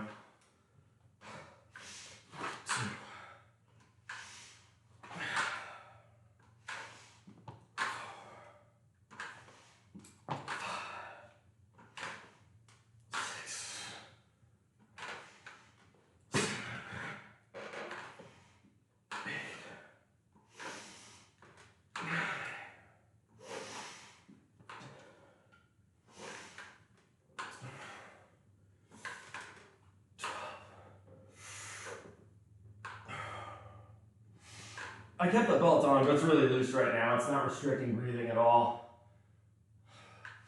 I was just too lazy to take it off.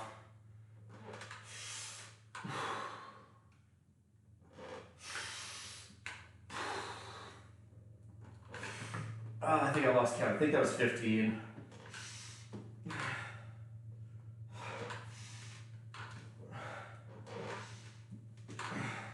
I'm gonna go for a hike today.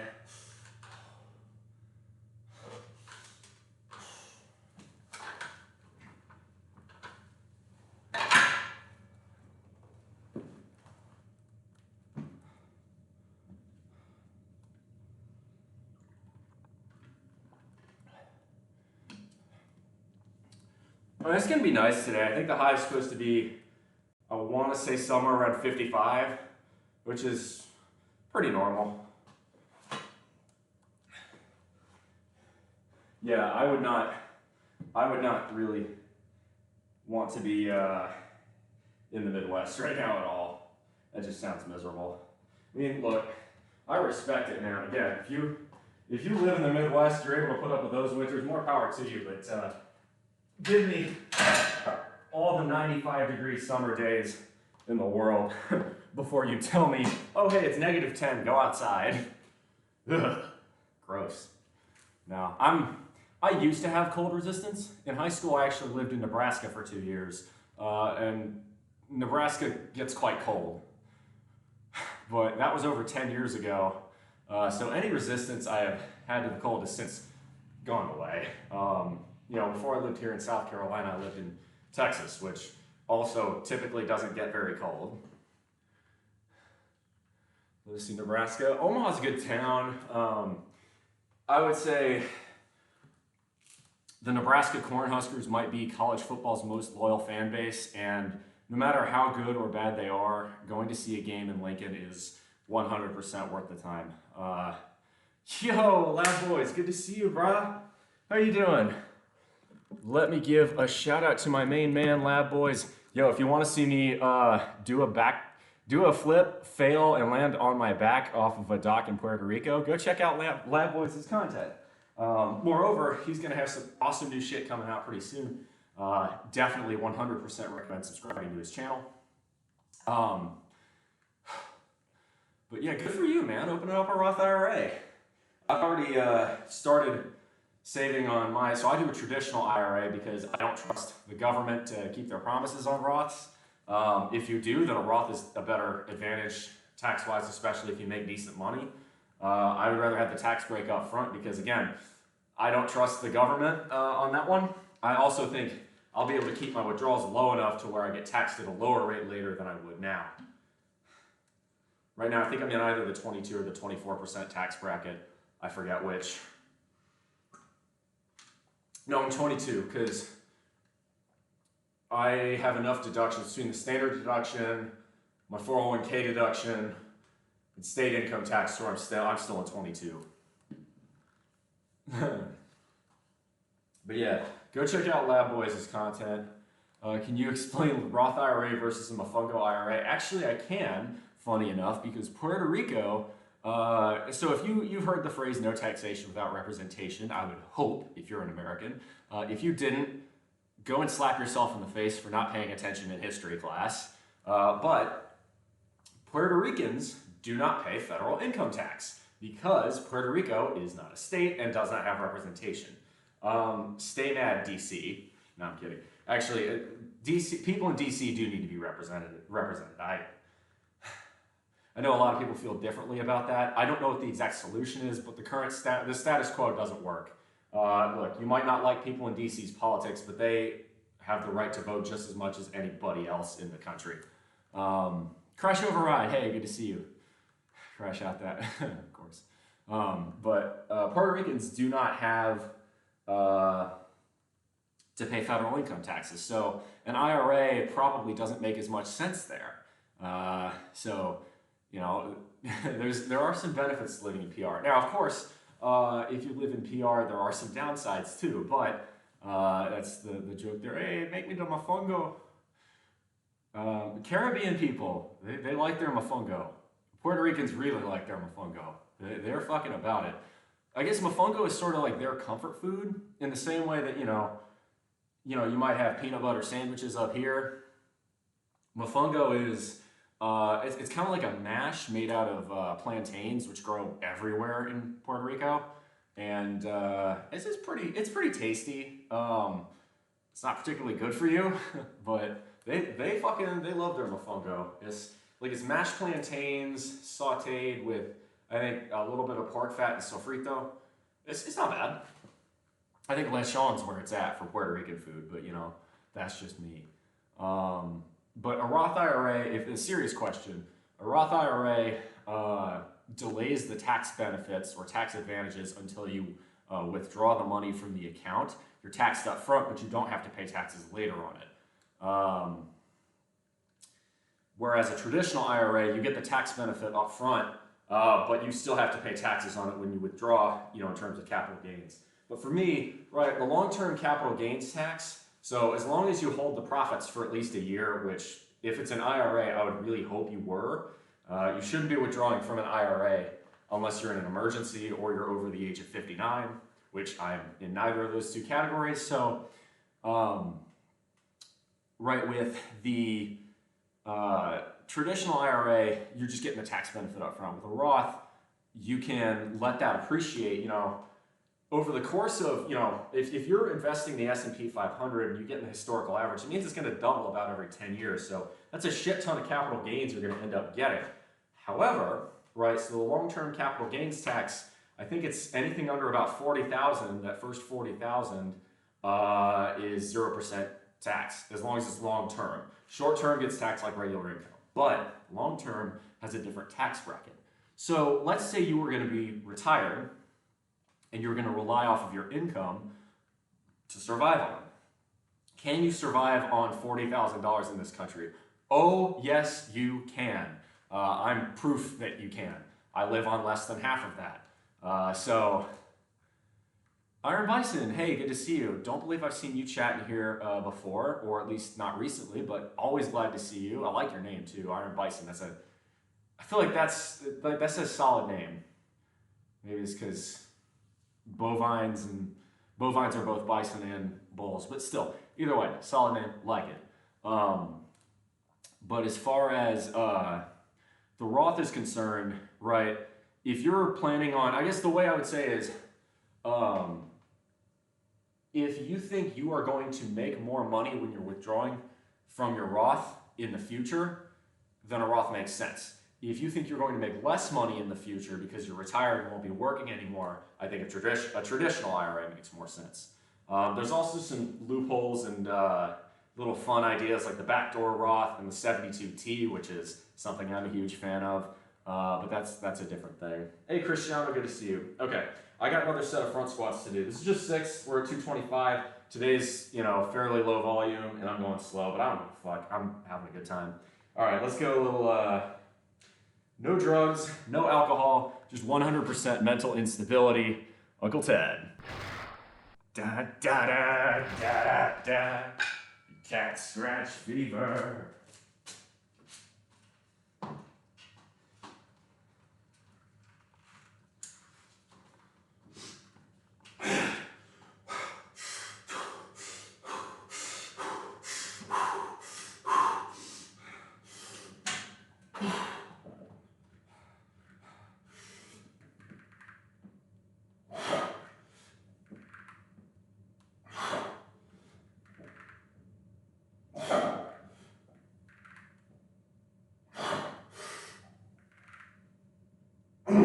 Come on.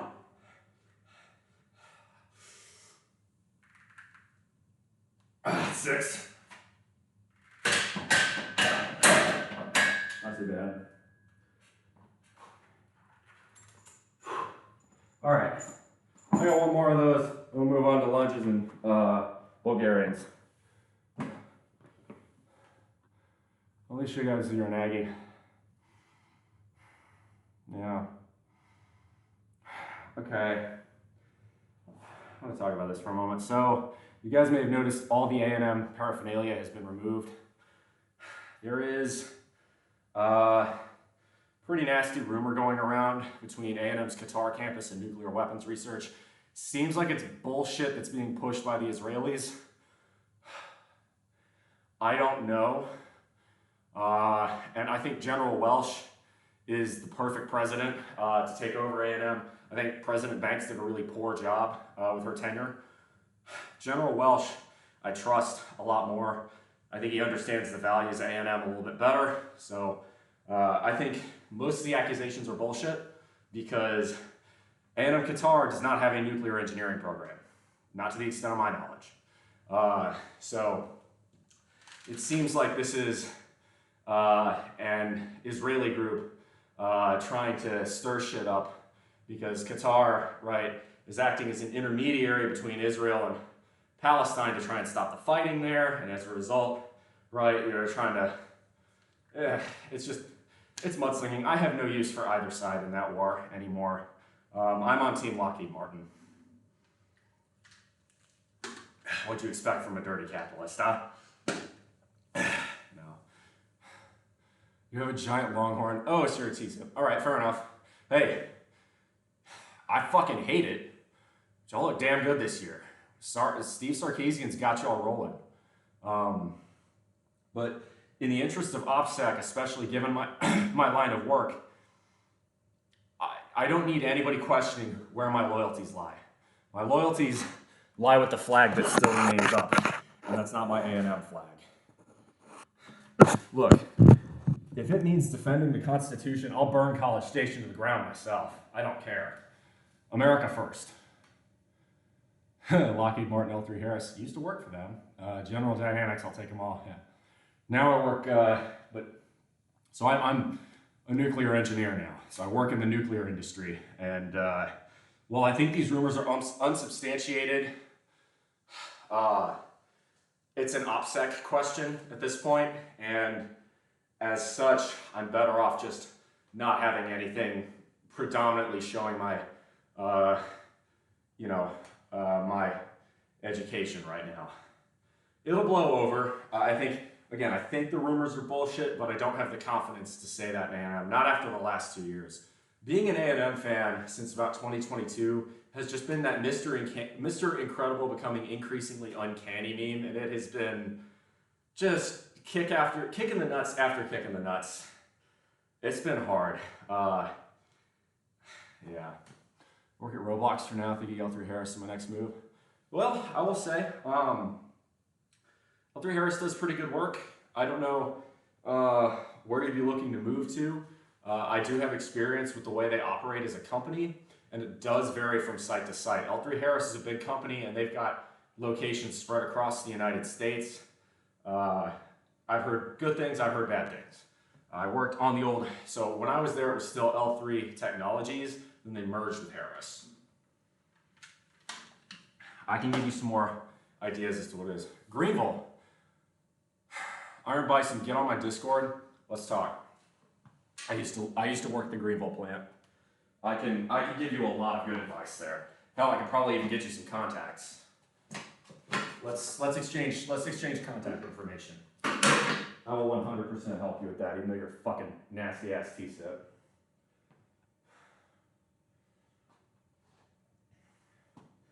Look, okay, this is one thing I need to make very clear. I fucking hate the Texas Longhorns, but I respect them as an academic institution for the most part. Some of their social sciences and humanities are going off the deep end because Austin's rapidly devolving into a cut-rate Los Angeles, which is sad. But as far as engineering, business, especially computer science, they're an extremely good school. I'm not going to sit here, and pretend like Texas puts out idiots. They don't. That's Baylor. Now, I have zero respect as an academic institution for Baylor, but I can't, right? I'm a fucking hater when it comes to Texas, but I'm also not delusional.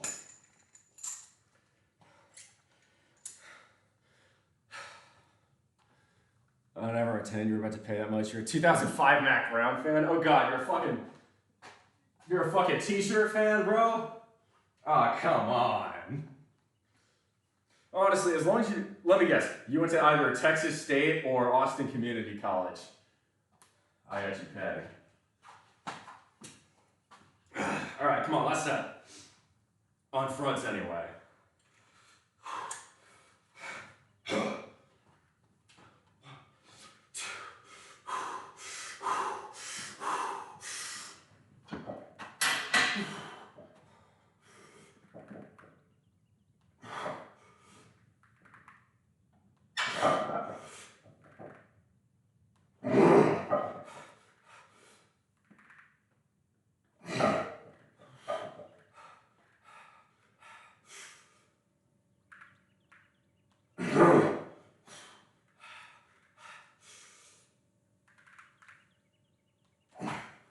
Yes, sir.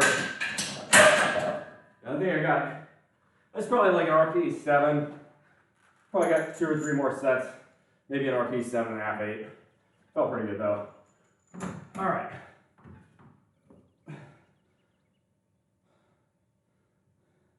Let's move on to Bulgarians. And for that, I want this guy down here.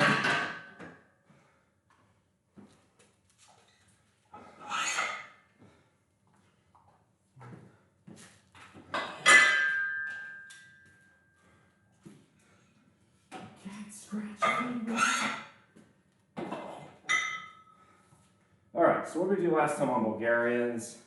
We did, we'll do, all right. We do with 40s. I think I'm gonna start with 40s. We'll see how it feels. If it feels easy, I'll move to 45s.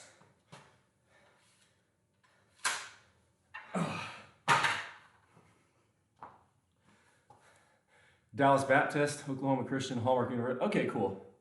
Military service while I was a satellite system network engineer. Well, my father served in the United States Air Force for almost 30 years. Thank you very much for your service. I know what it means. I have lots of friends and family that served as well, not just my father. And in the very near future, I may well be working for the US Navy. So thank you very much for your service. So satellite system network engineer. That's pretty baller, dude. So that's actually really cool. Honestly, what that means is you probably have a better understanding of most of the engineering technology than anyone with a 4-year degree. I'm a firm believer of this, having, you know, worked in the field for several years, and also having worked in the field for several years, and then also having the 4-year degree. There's a point to where a college degree is useful, but after about 2 to 3 years in the workforce, what you need to know, you'll learn on the job. I think even in the STEM fields, college degrees are so overinflated. All right, let's go.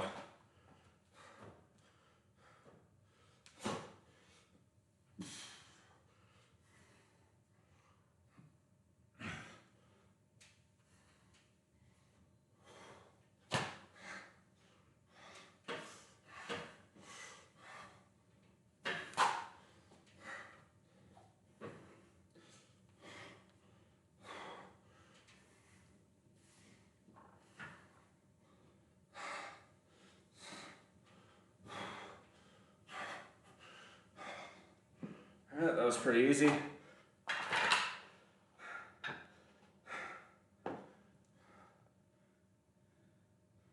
think we'll stick with 40s today. I could probably stand to go a touch deeper on that, to be honest. Balance is the tricky part with the Bulgarians. I could probably stand to go a bit slower on those two. I think that's what I'll do instead of going up weight.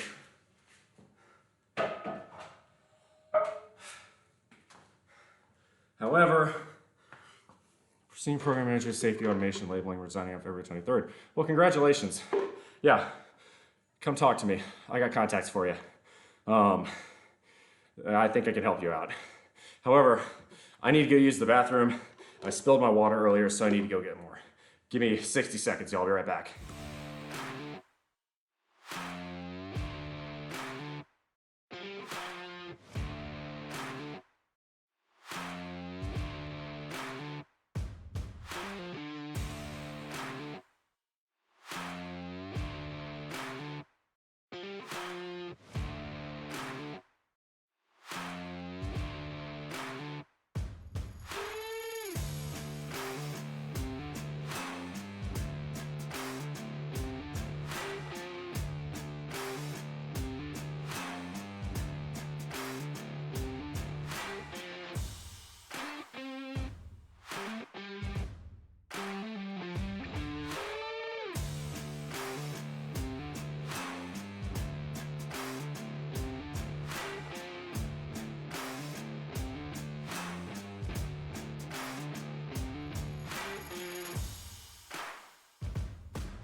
All right, sorry about that, y'all.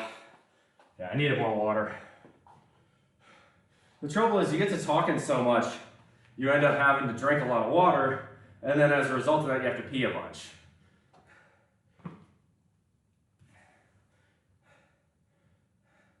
All right, so we got 2 more sets of Bulgarians, 2 sets of lunges, then we'll do some abs. Oh God, San Francisco. Yikes. Yeah, no, if Roblox is telling you to go to the Bay Area, fuck that, I don't blame you. I mean, I'm looking at moving to a higher cost of living area. The Bay Area is insane.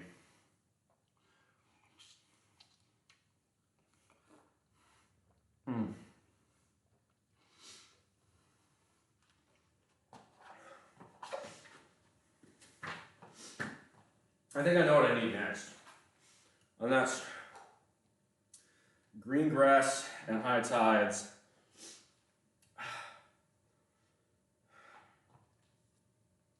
By the Outlaws. We'll do, so what did we do on lunges last time? We did 150 pounds.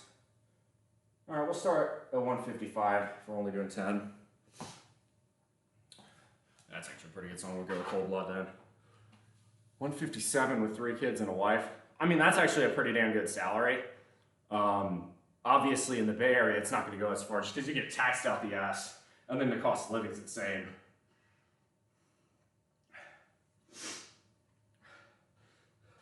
I mean, we're on an 8+ project and 3 projects. They weren't willing to up that. Ugh. Nah. If you're running that much for Roblox, yeah, you should be making 200 plus.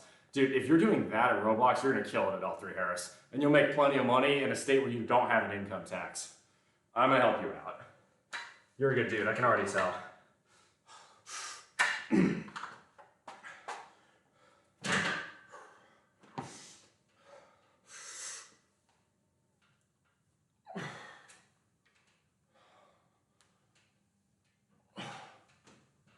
Slow down, slow down. What are we doing? Come on.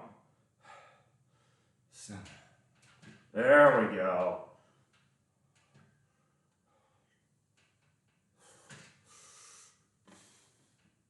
That's much better. Yeah, I gotta slow it down.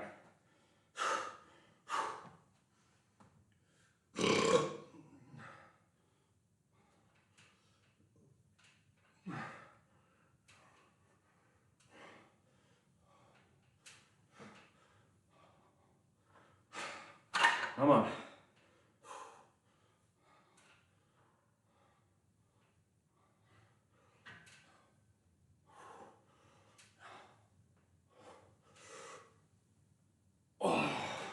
Hey, I feel that. That feels good. One more. And then we go lunges, then we're on to abs.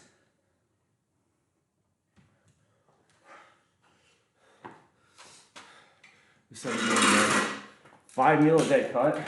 What are your macro targets and your weight targets? Where are you at now? Where are you looking to get and when? And then how many calories are you giving yourself and how much protein? Also, do you lift? I would imagine if you came here, the answer is yes, but I gotta ask. And if you don't, you should. So,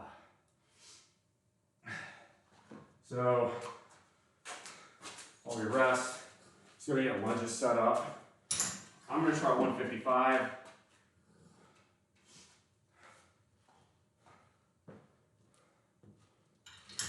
That's good.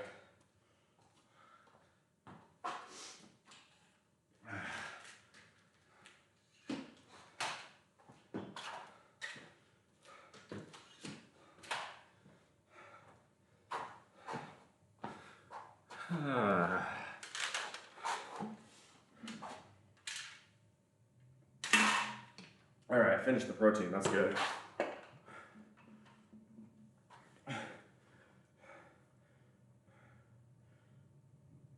$380, 64, 7 grams of fat, 17 carbs.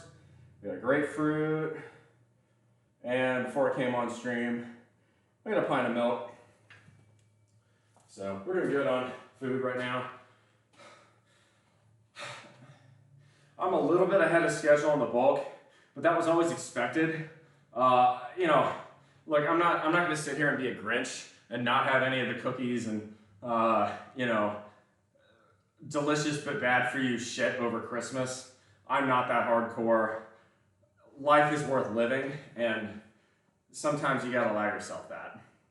Over Christmas time, I definitely put on weight faster than I should have, but you know, not so much as to make me have to go into maintenance prematurely, which is what I want since we're going for 1 rep maxes and all that.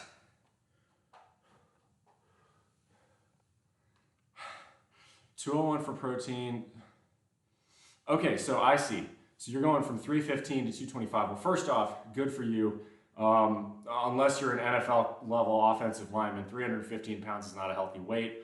So it sounds like you're losing a good chunk of fat. Good for you, especially that you got a family to, you know, protect and care for. What sounds like a high stress job. Staying in good shape is going to put years back on your life. That's more power to you, man. Absolutely respect that.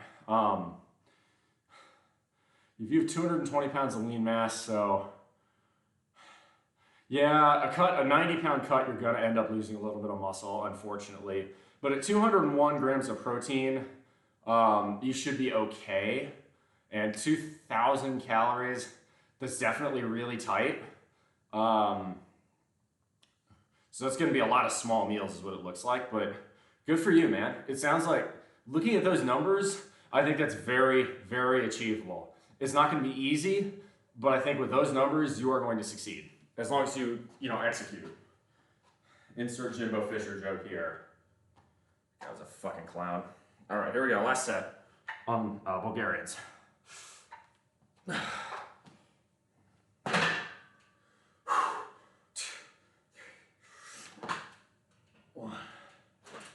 Balance, balance. There we go. Gotta find it.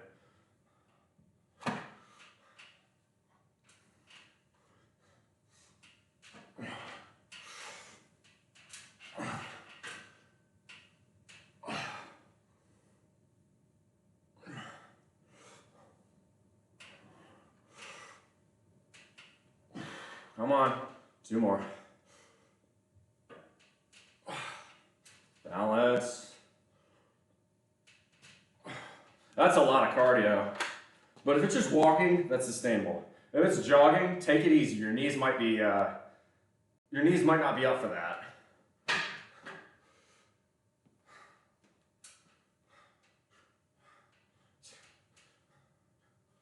Three. 4, 5, 6, 7, 8, 9.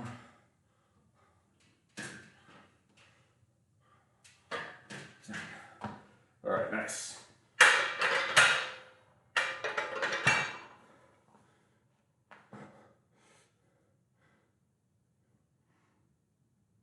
"6'3" gang, hell yeah, bro, me too. If you're 6'3" and strongman for a while, so you're big for no reason, dude, you got the frame to be an absolute beast though. Walking at a brisk pace in an incline, yeah. Dude, Iron Bison, I'm gonna tell you, if you're executing on what you say you're doing, you're gonna be thrilled with the results in 6 months. You probably won't get all the way down to 225 in 6 months, but you're gonna make a huge, huge dent. You should be very proud of that if that's what you're gonna execute on.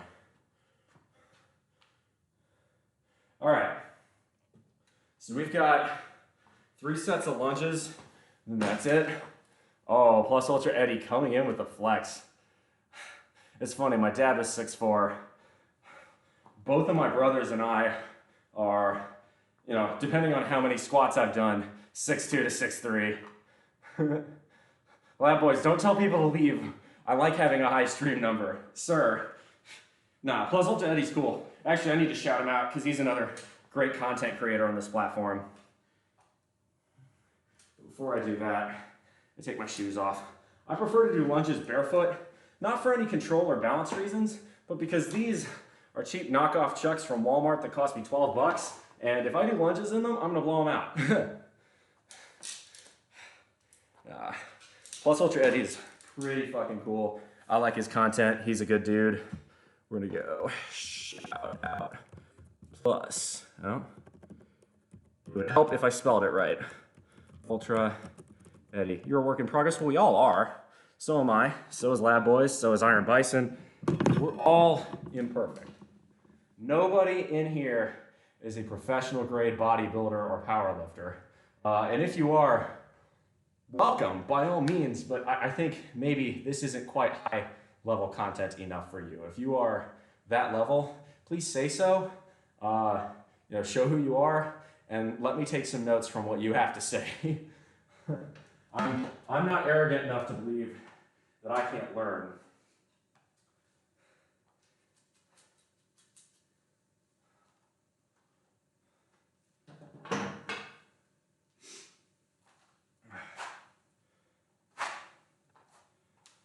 All right, so we're gonna hit lunges for 3 sets of 10. I have one more slice of grapefruit. Speaking of things I love about Texas, and about the Southeast in general, because I can get these from Florida, which are great too. Yeah, that's what I'm going for. Coach is an IFBB pro. Man, you got your own coach? You're killing it, bro. Dude, you're set up for success is what you've done there. All you gotta do is follow through. Your plan looks great. If you've got a coach and you're coming on here in your spare time to ask guys like me for advice, I think you're gonna do extremely well. In fact, probably better than I do. Gotta love grapefruit though. Eat citrus. It's good for the local economy, especially if you live in Texas or Florida. And it keeps all those nasty winter bugs away. Oh, by the way,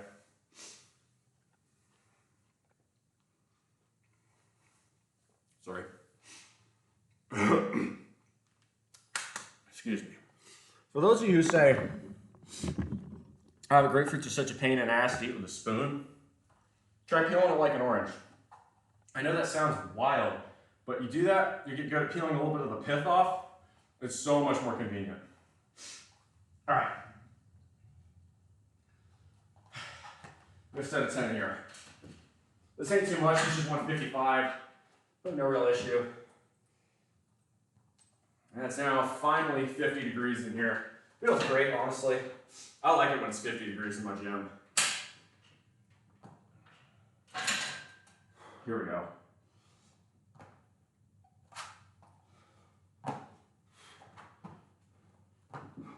Whoa, balance, balance. There we go.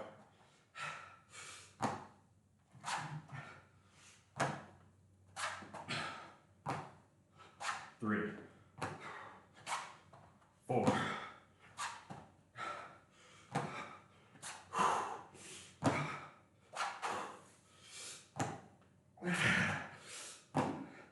6, 7. Balance, come on.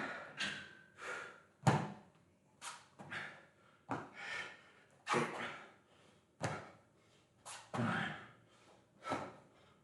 9.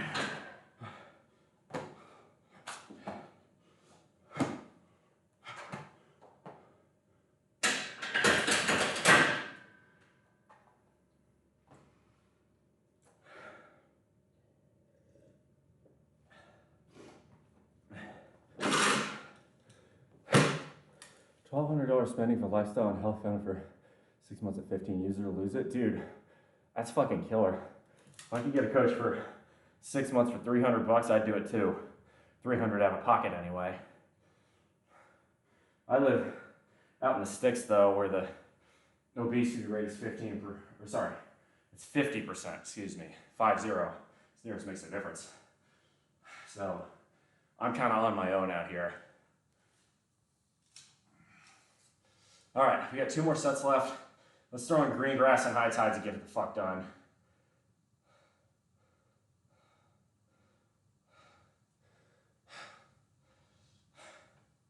Speaking of great bands from Florida, the Outlaws. I want to live in the sticks. Well, dude, Greenville will definitely give you that opportunity. Greenville is definitely out there. I highly recommend if you do end up at Greenville, I've got a ton of connections. I will help you find some friends. I'll put it that way. Oh, dude, stay away from Royce City. The bubble, it's in a huge housing bubble. Trust me, okay? Live in Greenville. And here's I know. Yeah, I know, but the schools. Greenville schools aren't as good as Royce City schools. That's true.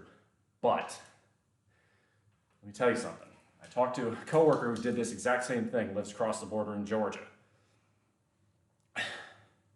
I promise you, what matters far more than the quality of your education is spending that extra 30 minutes instead of commuting every day with your family.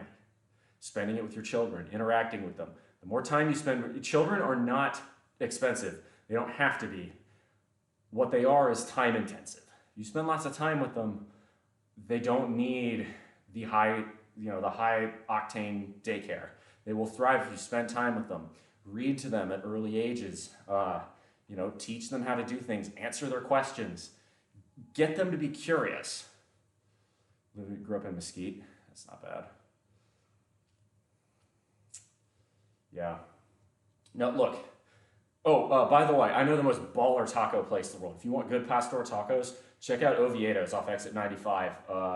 It's like right off of I-30 on the east side of Greenville. You're gonna love it.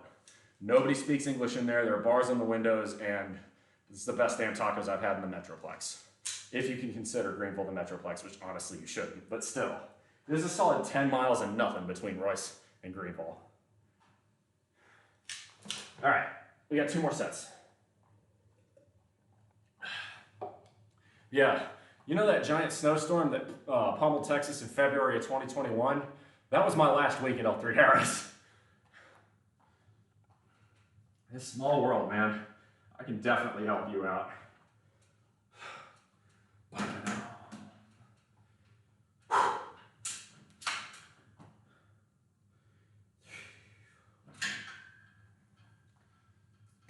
I love the Outlaws. Greengrass and High Tide is such a good song. 1, 2,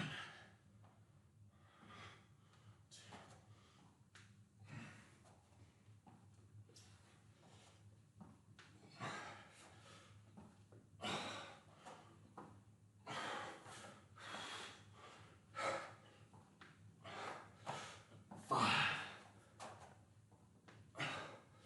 6, 7,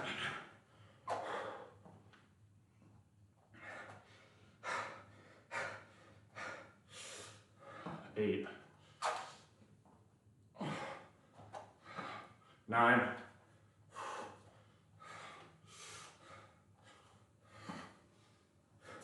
10. Now I can show you what the true cost of commuting is. Especially if you've got a big, thirsty truck, which if you've got 3 kids, you probably do. It's not worth it. You're pissing so much money down the drain by living further away from work. Ooh, blood knows what Oviedo's is. Bro. Dude, I'm Team Oviedo's till I die. That place is fucking baller.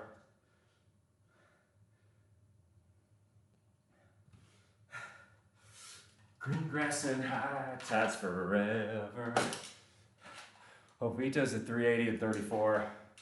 That's up on the north side of Greenville, ain't it? I don't think I ever ended up going there.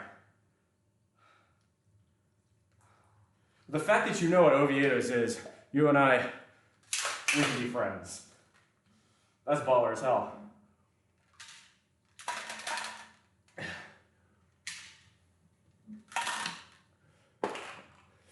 I don't think I should have to say this. If you're applying to a defense contract, you already know. Stay off the weed. It's not legal in Texas anyway, but the defense contractors really do care about that, so you can't be touching that shit.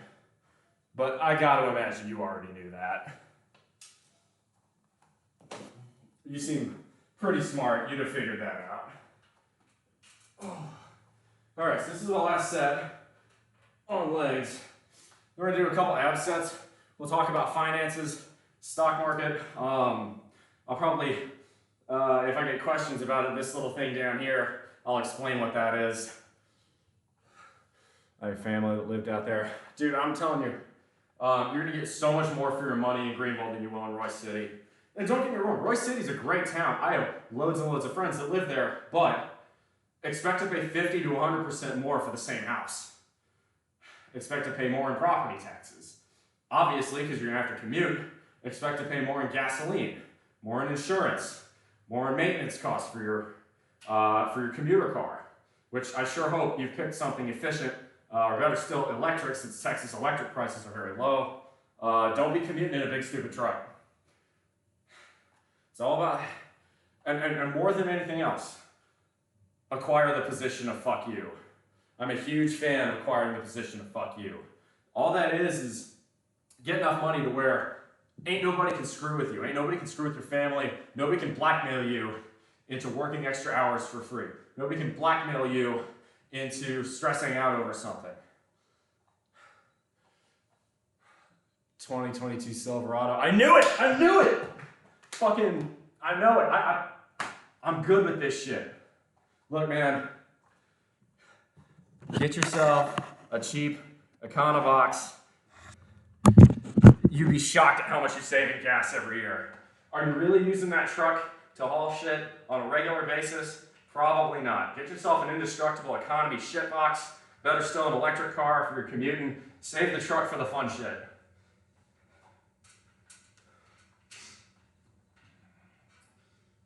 All right, here we go. Last set.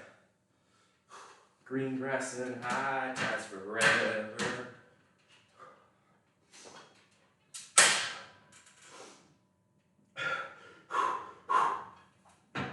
All right, 10 reps, let's go. 1, 2, 3. Come on, 8 more.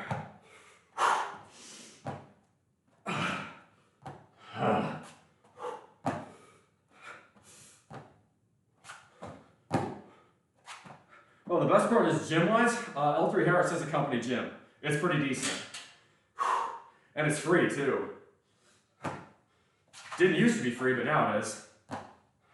Just bullshit, L3. 6. Come on. 3 more.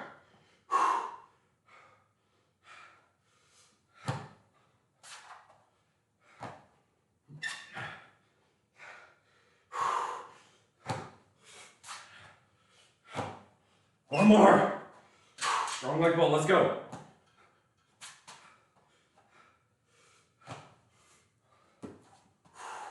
Nicely done.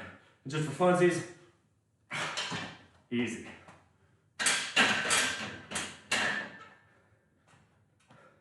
All right, some abs in. Start some crunches. Oh.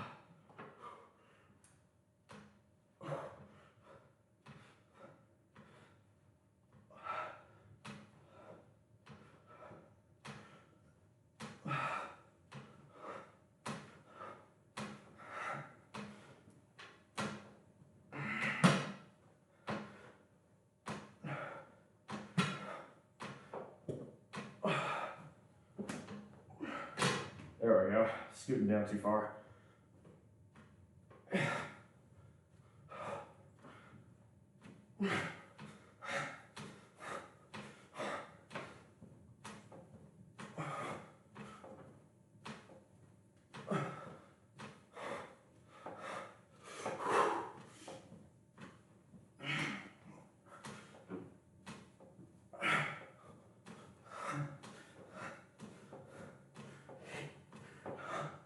$50. Ah.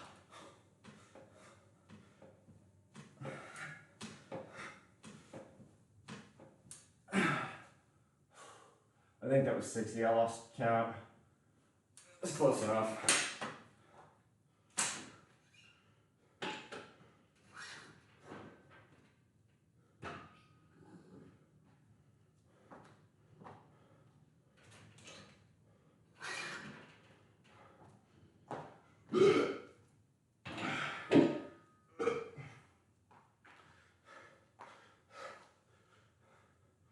Oh, here we go, the guitar solo. God, I love the Outlaws. Here we go, we got 62, 38, 4.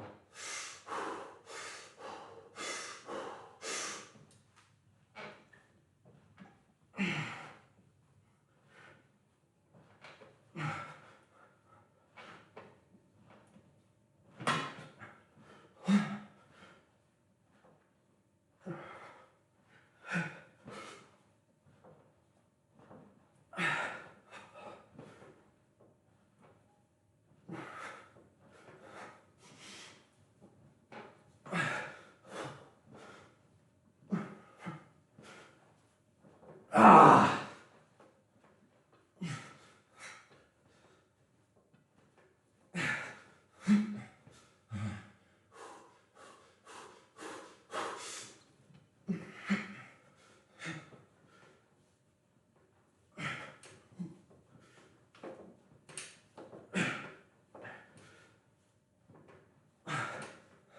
Wow, 15 more.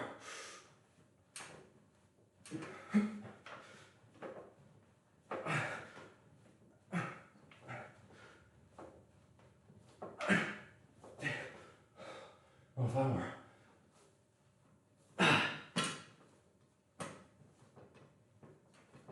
Oh, it's on fire.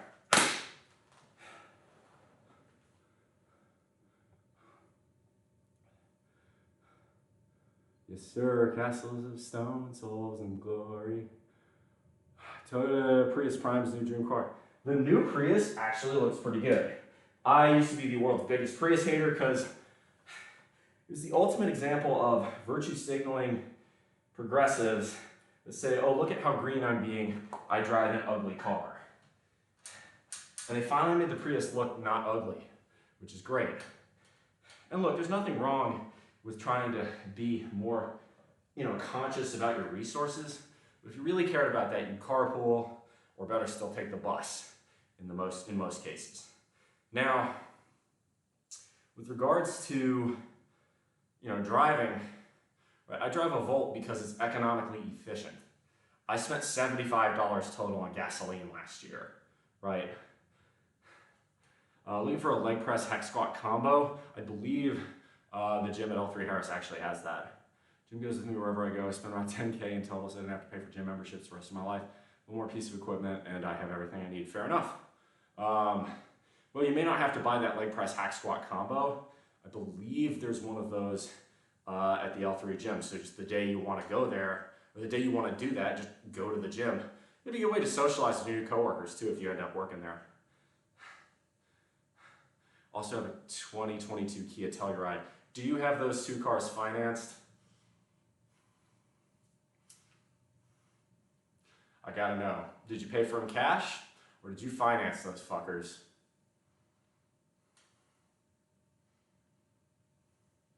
A bit of grapefruit pulp in my teeth. Trying to get that fucker out of there.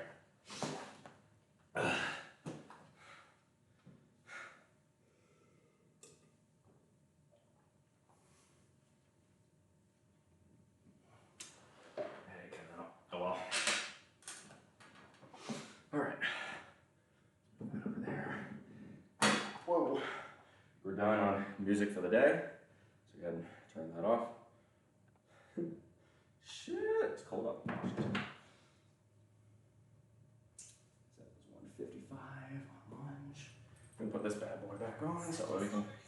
No, shut. What are you doing? Boy. I didn't tell you to fucking speak, phone. Shush, bad phone. Fucking playing ads on my fucking. Get out of here. New Prius Prime is about 45 of pure electric, which would be great to cover almost all my day-to-day. So that's the crazy thing. Only now in 2024 is the Prius Prime reaching what the Volt did in 2016. The Volt was a brilliant car that GM just couldn't sell because gas prices were too low from 2016 to 2019.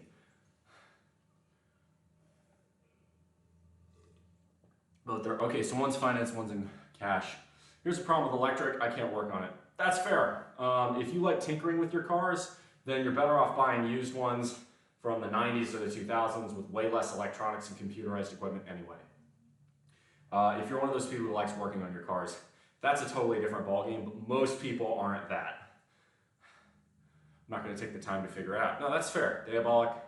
Also, good to see you in here. It says that's a first-time chat, but I feel like you've been in here before. I feel like I recognize you. If you haven't been in this channel before, I've seen you on so many other fitness streamers like that. I already know you. I'm trading my 2000 Hellcat Red Eye in for the Telluride. I mean, fair enough. No, I shudder at imagining what your insurance and gas costs are every month. It's probably hundreds of dollars. And I'm not trying to be judgmental or anything, but like, I'm a huge fan of living a very efficient lifestyle, okay? I live here on half an acre on a 3-bedroom house I own for under $20,000 a year. And that's why that little financially independent thing exists. I'll be able to retire should I choose to before I turn 30. With current mechanics, labor prices, I do my own maintenance. I don't blame you. Okay, so now, Diabolic, this is one exception. If you do your own maintenance and you'd rather just have a small gasoline-powered car, that oftentimes can be more efficient than an electric, where if something goes wrong, you have to take it in, it'll be out of commission, or the repair costs will be very expensive. That is true. As for me, I just wanted something that was going to be reliable and efficient. So I have a 2017 Volt. It has been pretty much flawless through over 90,000 miles. I think I've averaged lifetime almost 100 miles to the gallon total, which is phenomenal. I get 50-ish miles on the battery, a little bit more in warm weather, a little bit less in cold weather, and then I have a little 4-cylinder gasoline engine that's just naturally aspirated. Doesn't put out a ton of horsepower, but that means it's going to last a long time. That gets me between 40 and 45 miles to the gallon when I need to use it. So gas costs me $40 a month.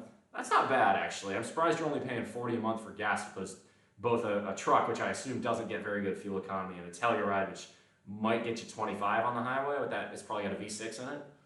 Insurance is, ooh, ouch, $320 a month. Dude, I pay $35 a month for this thing. I don't go anywhere. I can't really do that. I need a truck. So if you need a truck and yeah, it's a driveway status piece. I'm kind of anti that. If you drive a lot, okay.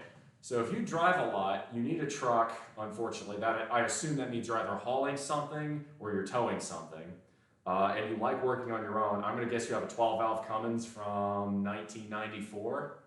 Because, yeah, the rest of the body is a piece of shit Chrysler, but God, that engine was so good. I'm assuming, Diabolic, I'm assuming that means you have a diesel.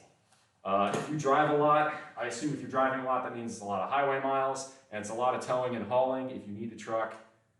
A 2010 Nissan Titan. Okay, that's not what I was expecting. I would have figured for sure you'd have had a diesel if you're driving a lot. All right. What do you haul? Let's do 6 inches. Okay, so what bothers me is, some people have a good reason to have a truck. One of my friends who lives out in Van Zandt County he was a coworker of mine at L3 Harris, has a 1999 Ford F-250 Super Duty, and he's got a 7.3 in that thing. And the 7.3 is one of the greatest engines any company has ever built. The truth is, it's not a Ford engine. It's an international engine that Ford put in its trucks, in the same way that Dodge was putting Cummins engines in their Rams. But even he, I've talked about him, like, you're commuting an awful long way in a gigantic truck. Is that really necessary? He said, you do have a point. I would save a lot of money just every day instead of driving a 10, 15 mile per gallon diesel truck, driving a 35, 40 miles per gallon compact hatch, probably enough to pay for, the cost of the vehicle itself, and that would make my truck last a lot longer. Put fewer miles on it.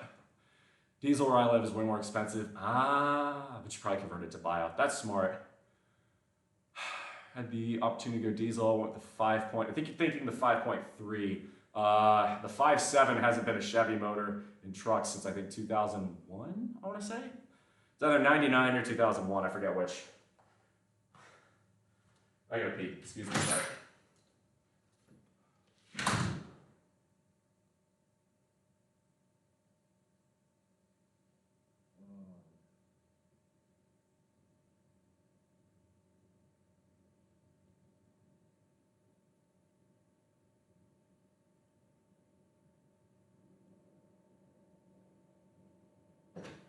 It's my property, I can do what I want. Let's go ahead and take this off. We got a couple planks, but other than that, we're really kind of hitting the Q&A section. If you guys have questions or you want to talk money, this is Financial Fitness Fridays. The reason we do Financial Fitness Fridays is because this is the only time where I am streaming that the stock market is open so we can talk about investing, which I'm a huge fan of. I'm a huge fan of the FIRE movement as well. So if you're into financial independence, all that other jazz, let me know. Or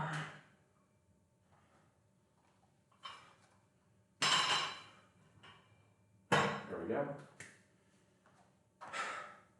Well, I've never seen you on in ages.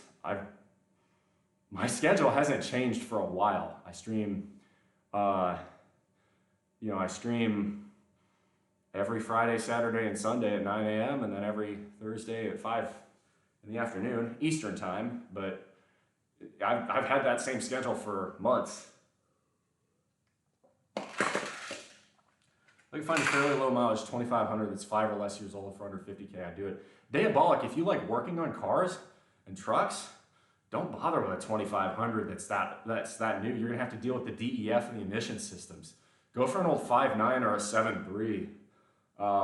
Depending on if you like Ford or Cummins. Wouldn't recommend going with a 6.5, but if you really like the OBS GM bodies, the 6.5 it's a good motor if you don't expect a lot of power.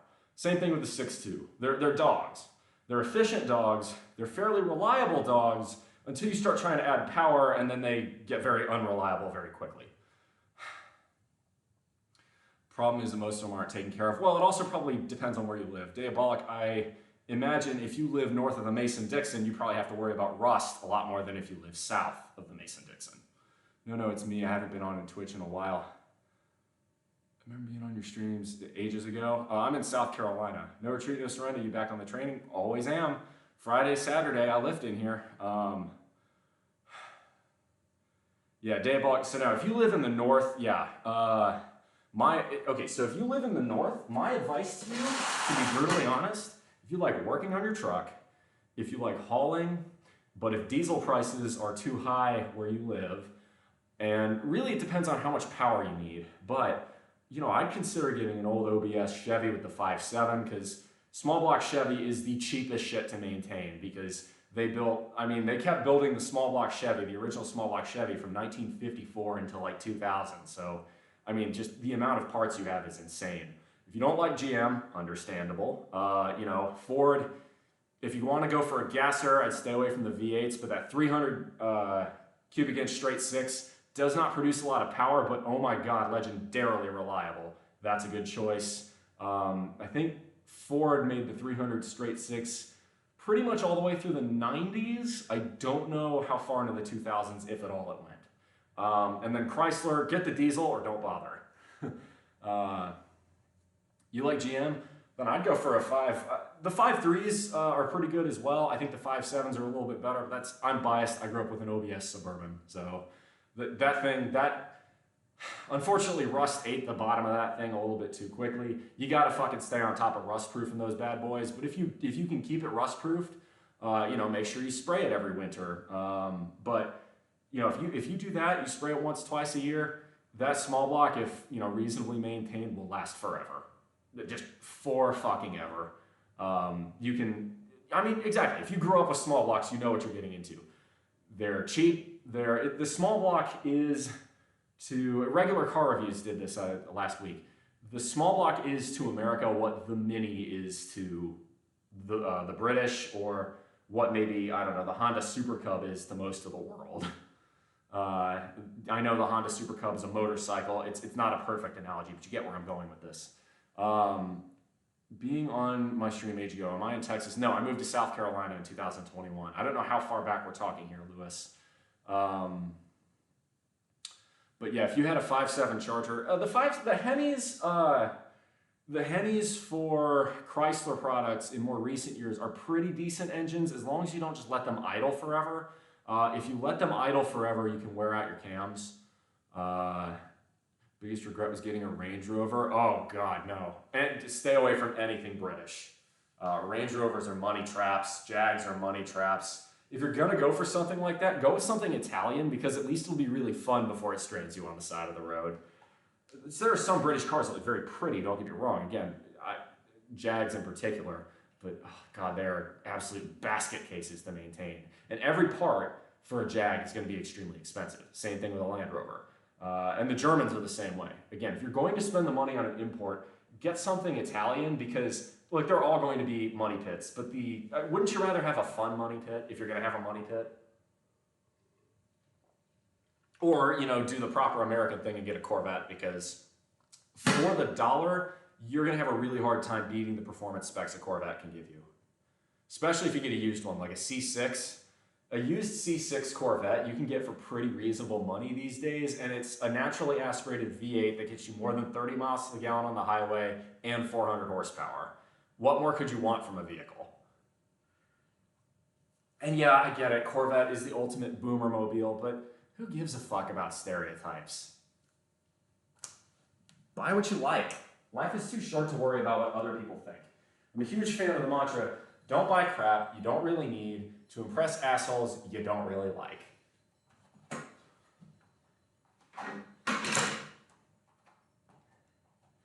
All right, I'm gonna do a set of planks real quick.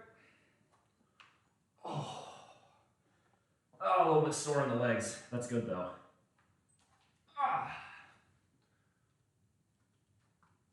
So we're gonna do a minute on planks and then 30 seconds apiece on sides. And then we're done with abs. We'll talk more finances. If you guys have money questions for me, it's a good time to ask. I guess some of y'all are a little bit older than I am, perhaps. But I'll tell you from what I found, I am far more financially successful than the average person my age. I'm not trying to be immodest. That is a statement of fact. That is statistically provable. I saved over 80% of my income last year. That's my flex. 20 more seconds.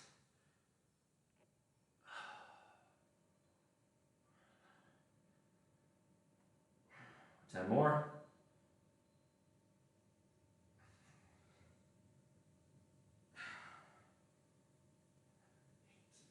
9. And side.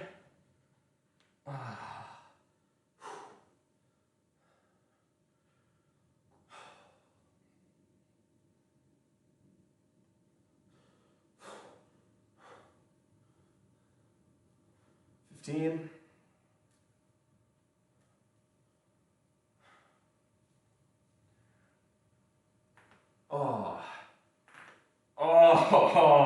I don't know if the microphone picked up that crack, but that felt really good.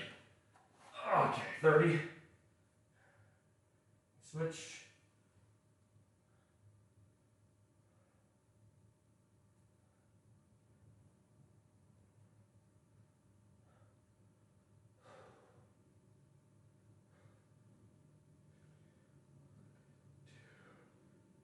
Come on, 5 more seconds. 3, 2, 1. That'll do. Alright.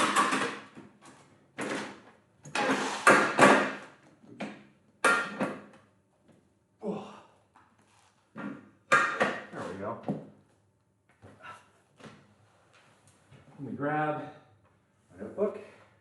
I'm going to write in my macros from what I had earlier. I had a pint of milk, 2%, 240 calories, 16 grams of protein, 10 grams of fat, 26 grams of carbs. I had a grapefruit, which is about 100 calories, 2 grams of protein, and 23 net carbs.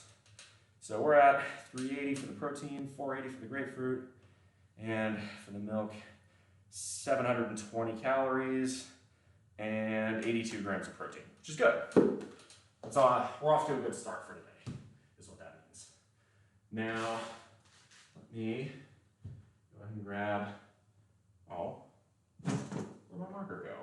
Shoot. There it is. Nice. I'll grab my whiteboard so we can talk about finances and such. New ones are very sexy, hate sports cars, but that thing looks good, can't lie, agree. We should afford Bronco. So many money questions. I graduated a year ago and want to move out of Los Angeles or work remotely and can't decide if I should move out of country or state. Get the fuck out of Los Angeles if you work remotely, dude. I'm promising you, the amount of money you're going to save is going to be insane. If you work remotely in Los Angeles, you probably make pretty decent salary. If you can hack it, move to the Deep South. You're going to be the happiest there. Yeah, you're going to be in for a culture shock, but you're also going to be in for a price shock in the best possible way. I live here in rural South Carolina for under $20,000 a year. You're living with parents now. Well, you don't want to leave California. There's always Bakersfield. That's not a serious suggestion. Bakersfield has its own problems. Although if you live in Bakersfield, you have high-speed rail a lot sooner than you'll have it in Los Angeles. I'm sorry. I don't mean to be rude to Californians, but dude, I've lived in Texas longer than anywhere else in my life, and shitting on California is practically the state sport. Beyond football and shooting guns, shitting on California. It's the third most popular state sport in Texas. When I say guns, I mean all the guns. Income tax in California alone is some bullshit. No, I actually really do live in rural Dixieland, though. I'll put it to you this way.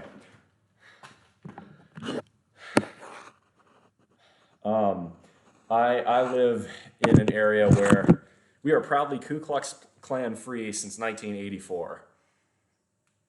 It's that part of the South. But my cost of living is extremely low. Raleigh's not bad, but Raleigh's getting very expensive. Austin's a shithole, but I went to A&M, so of course I'm going to say Austin's a shithole. Austin is a shithole. It's become Los Angeles with none of the things that makes Los Angeles fun, like the beaches, the good weather, and the pretty girls, but all metros are getting expensive. That's not true.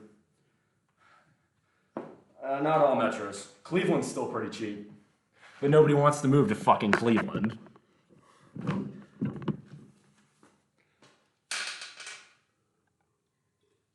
Austin's terrible. I fucking hate Austin. Austin used to be a lot better 10 years ago, and Californians ruined that city. Please don't move to Austin.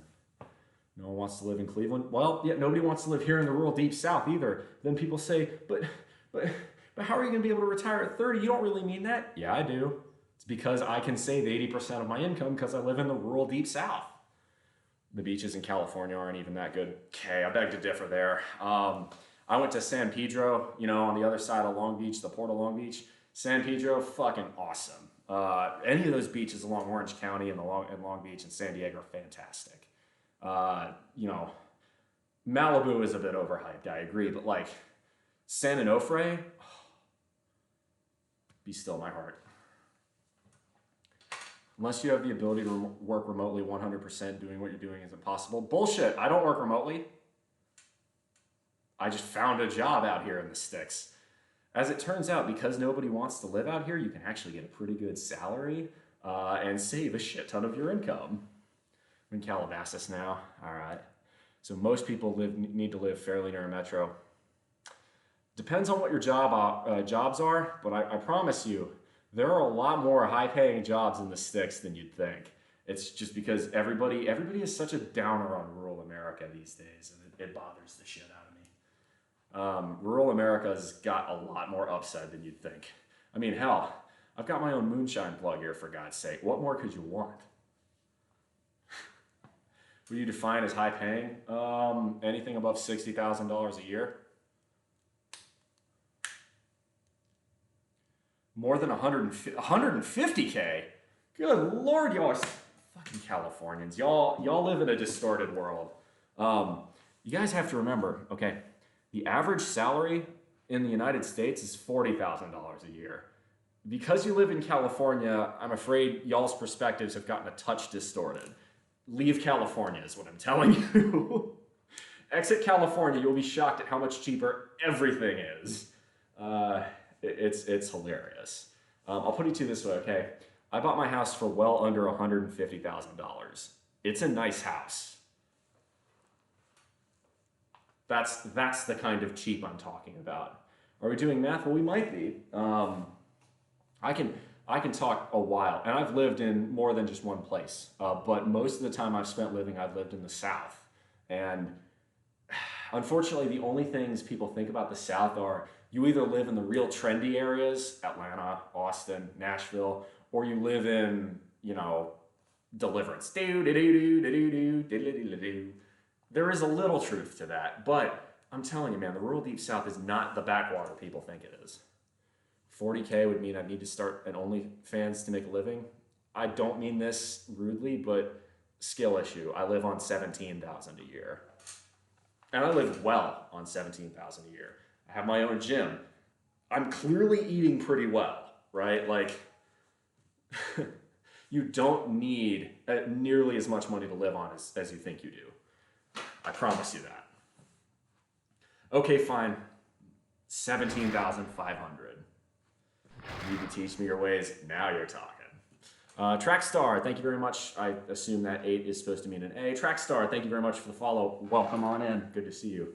All right, well, my first advice to you is there are 3 major components to expenses. And in all likelihood, it sounds like you make pretty decent. Yes, it does include travel.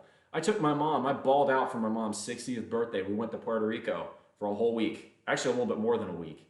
And even including that, I find that a little unbelievable. I bet you would, because I'm promising you, I cannot stress just how cheap living in the rural deep South actually is.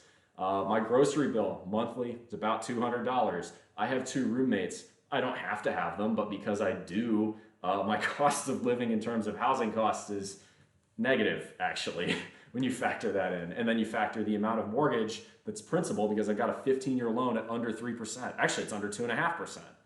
Travel is pretty cheap if you know where to look. Diabolic is correct. Good to see you, Trackstar. Thank you very much for the follow. Thanks for the first time chat. So we're on the Q&A section of the stream. We're talking about finances. Where I'm going with this is, to be in the top 5%, you must kick the ass the other 95%. It sounds to me, what about insurance? Okay, car insurance. I drive, as I was talking about, a compact economy car. You know what this means? My insurance is under $40 a month. All right, what about health insurance? Well, I take a pretty good care of myself. My healthcare plan is largely don't get sick. I have an HSA that, because I've stayed healthy for so many years, has plenty of money in case something catastrophic does happen. As a result, my premiums are really low. Besides, even if I did get sick, I'd have to travel all the way to the big city to get medical attention anyway, so it's not really worth it. So I don't really have any health issues to worry about because I've taken good care of my body. I'm going to continue taking good care of my body. This right here, these barbells, that's my healthcare plan. That and good eating. But yeah, Diabolic's correct. If you know where to look and you don't go for the most glitzy, glamorous destinations, travel can be much more affordable than you think it is. As far as other travels, right, consider traveling locally. For me, here in South Carolina, that means a lot of trips down to the Carolina beaches. South Carolina has wonderful beaches, most of which have been invaded by Ohioans, I will admit. But there is one that the Ohioans still haven't fucking figured out, and I'm not telling you. And that's the one I go to when I want to leave. Just get the fuck away. Dude, yeah, Mexico's beautiful. Health insurance is a scam. Unfortunately, like car insurance, you're basically all but legally required to have it. So, you know, I go for the minimum possible. But it's true. Insurance is basically corporatized gambling. The idea is, right, why do insurance companies make a profit? It's because they pay out less than they take in. That's how insurance companies work. So in general, in insurance, you want to get a financial base to where you can more or less insure yourself and then pay the minimum premiums you can. I do that for cars. I do that for my house. I do that for my health. You know, I do have home insurance. I do have car insurance. I do have health insurance, but I try to minimize the amount I use. I don't think it's a scam or rely on my corporate insurance as a benefit. I always look for when I switch jobs. Oh yeah, and no, you should look for it as a benefit, but I wouldn't, unless you've got chronic health problems that you can't fix via your own actions. In other words, if you're obese, try getting in better shape first before, making your decisions around healthcare. Hey, criminal, good to see you. You're not legally required to have health insurance, no anymore, but with the Obamacare law that got passed in, I think, 2010, the Affordable Health Care Act, don't you have to pay a fine if you don't have health insurance? I'll use the fuck out of my health insurance because I can. I use the absolute minimum that I can because I have to pay for it. But I have an HSA because I have a high deductible healthcare plan. I can save up to $3,600 tax-free every year, and it rolls over and accrues. In other words, I have a huge 5-digit sum of money that, God help me, if I have to pay my high deductible, which is I think $5,000 in network and $10,000 out of network, I could do that for multiple years and be just fine. They removed the fine. Trump cut that. Got it. Wish I could use my health insurance. Can't get into a doctor for months. I'm telling you, the best healthcare plan are barbells and salads. Anyway, so the big three, right, when it comes to savings. But before let's back up.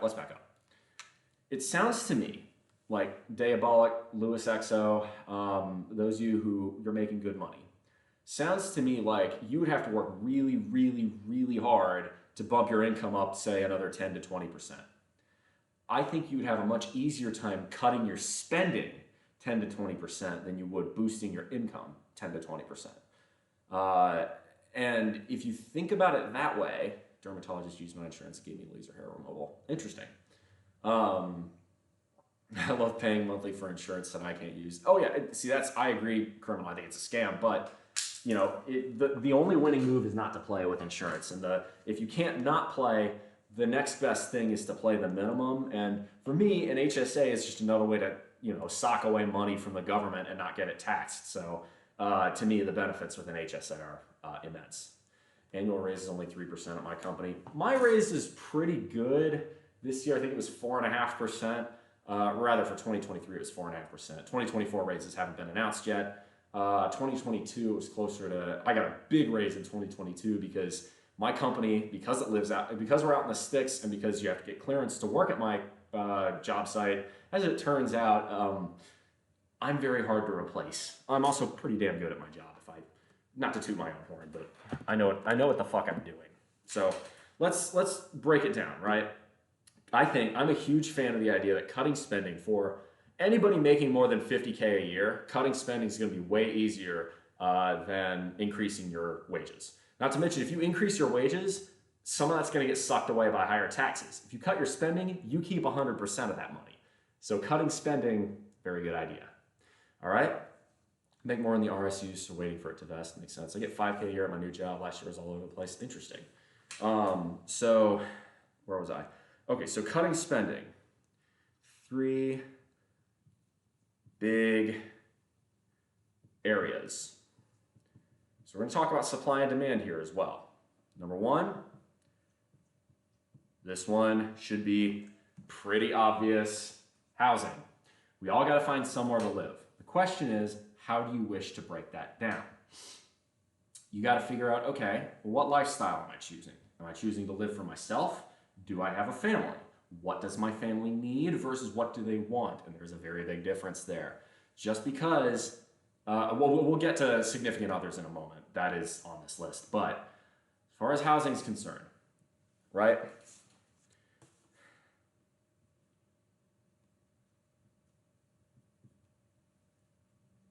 When the money goes up, okay, when it's more expensive housing, buy less, okay? I know this seems really almost trite, but I do actually have a point here, right? If you live in a place with a high cost of housing, try the best you can to make do in a smaller house. And before you say, oh, but I need, X amount of space for myself, hold up. The rest of the world manages to live with far more people in far fewer square feet than we do here in the United States. I live very comfortably in between 1,000 and 1,500. I'm not going to give you the exact number because that's a good way to dox myself. I'll put it this way, what was considered an average sized house in 1955 with 2 roommates? So you divide that, my square footage is between 300 and 500 square feet. That's more than enough for me. Now, granted, I'm single, and I'm a guy in my 20s, but consider that minimalism aspect. If you live in a place like San Francisco or Los Angeles and you're single, get a roommate. It's that simple. Unless you're making absolute ass tons of money and you can afford $2,000, $3,000 a month for rent for your own pad, and even then that pad's gonna be pretty small, no, just get a roommate. It sucks, but if you want more space, leave those high cost of living areas. I promise you, if you move to the Midwest or the deep South, you will find plenty of housing for very little money. But then you're going to have to consider whether or not that's worth it. You don't have a choice but to have roommates. You have 2,600 square feet. See, that is massive. That is a huge house. Even for a family of 4, that is very large. You're paying for more housing than you need. I promise you, you don't need 2,600 square feet. I grew up in a family of 5. We were stationed in, my dad was stationed, he was in the military for 29 years. So we were stationed overseas. Guess what? The military bases across the sea, we're in Japan, they're going to be smaller houses because there isn't enough space. So you learn to make do, and as it turns out, we don't need that much space. There's a really great graph I've posted on the financial, it's called the Stockyard, the channel on my server related to finances, that shows between 1950, and I'll try and recreate it here.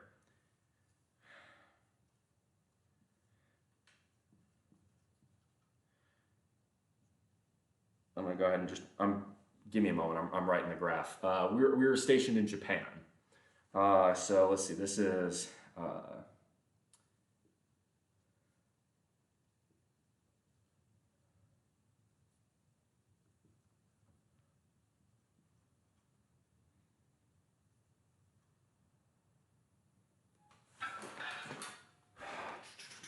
I promise it'll be worth it. I just gotta, let me draw this graph real quick.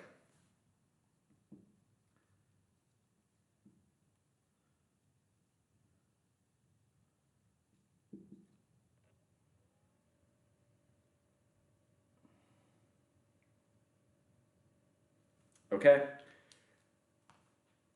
This is a very rough graph, but it's true.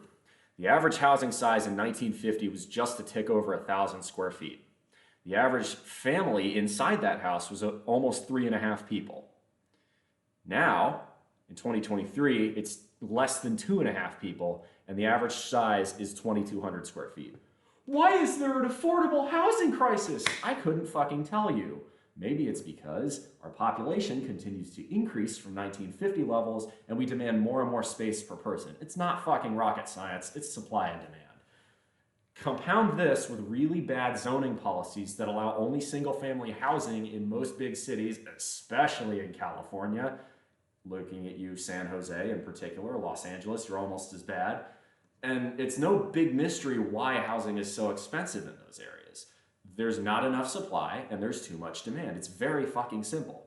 But when you have this is the perfect poster child to say, buy less, for the love of God, consume less, and you'll save loads and loads of money. Louis XO, don't worry, I got plenty of great stuff in the server. If you like this and you want more of this content, that Discord is going to be amazing and I will give you so much more info there. Right, this is, I can only do so much while I'm live.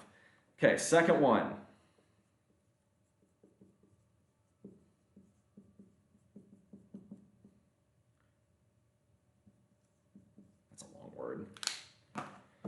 Transportation, all right? We all have work, we all have a home. Usually, unless you're working 100% remote, which is fucking fantastic, you're going to have to get from work to home. The cost of transportation is so much higher than you think it is. Most people like to think of the cost of fuel as the only input to the cost of transportation, and that could not be more wrong.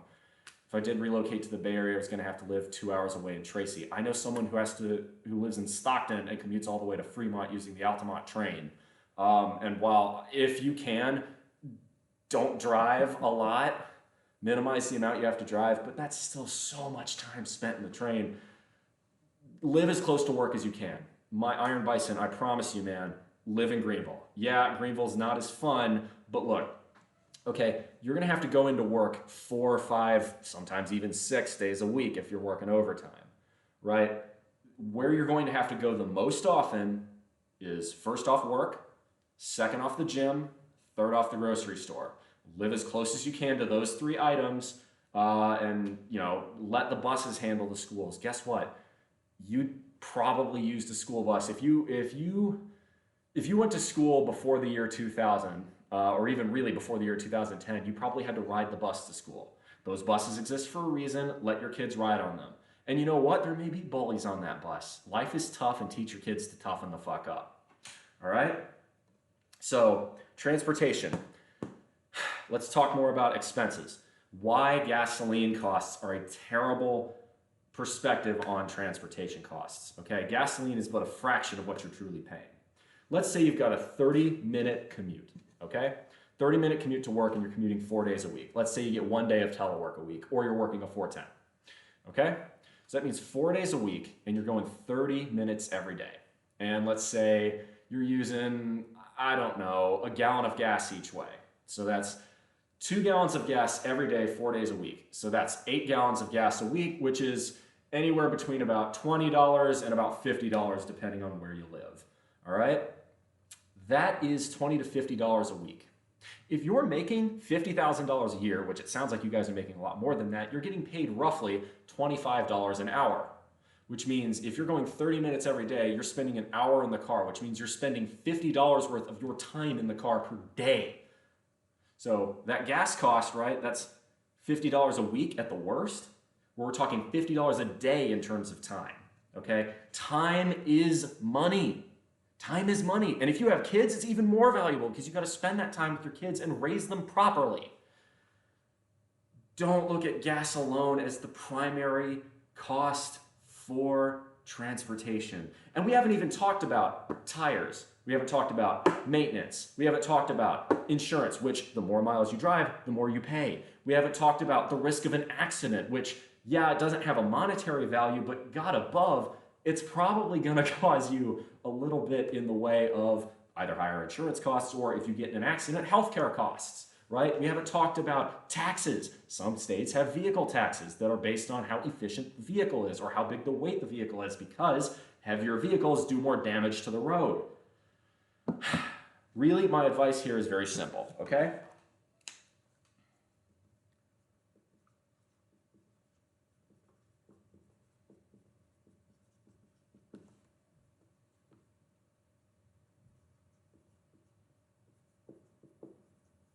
First one is, if possible, avoid it. Avoid car-based transit. This means you can use the subway, take the subway. If this means you can ride a bike, even better, because what you're doing there is, instead of burning gasoline to get you somewhere, hurting the environment and your wallet, you're burning the flab off your own ass.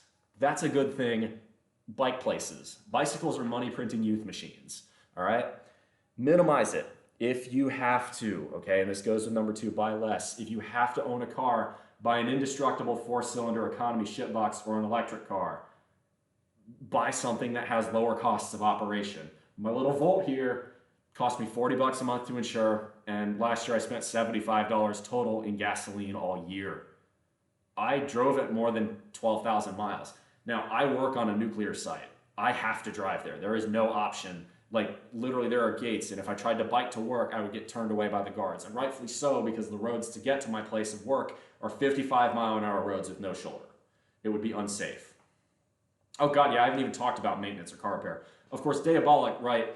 Now, if you do have to drive a lot for work, buy something you can repair easily.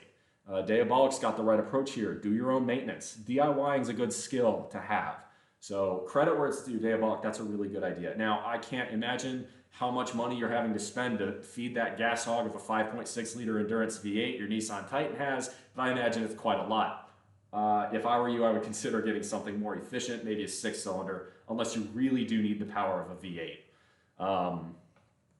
So that's my advice there. Consider the entire costs of travel, okay? Don't just look at gasoline. That's such a bad mistake most people make. Gasoline does not equal the total cost of transit. The most important part of your cost of transportation is not actually a physical thing. It is the value of the time you're spending in the car. Every hour is worth something. If you're spending an extra hour in the car, that's an hour you could spend working out. That's an hour you could spend with your kids. That's an hour you could spend getting more sleep and therefore being more productive when you do get to your job. I promise you, okay? Live close to where you work, for the love of God. Minimize the amount of time you're traveling. And then most people don't give a shit about this, but if you care at all about climate change and the environment, well, if you consume less gasoline and you drive a more efficient vehicle, you're helping out there by cutting your carbon footprint as well. I'm not going to say that's a reason to do it, but if you care about that, it's an added bonus. It's an added cherry on the sundae. Number 3, and this is the controversial one.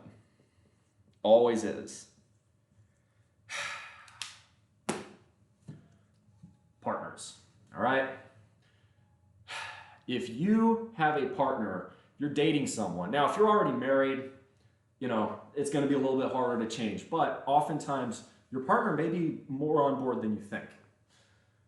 But if you're dating someone who is constantly looking to spend, $50, $100 on meals every week, going out and having a really nice dinner every week instead of maybe once a month, something more sane like that, doesn't know how to do their own chores, doesn't cook for themselves, doesn't clean, has a maid, outsources a lot of their chores, and spends a shit ton of money, those are massive red flags. Because usually when couples get together, the spending doesn't meet in the middle. It gravitates either up or down.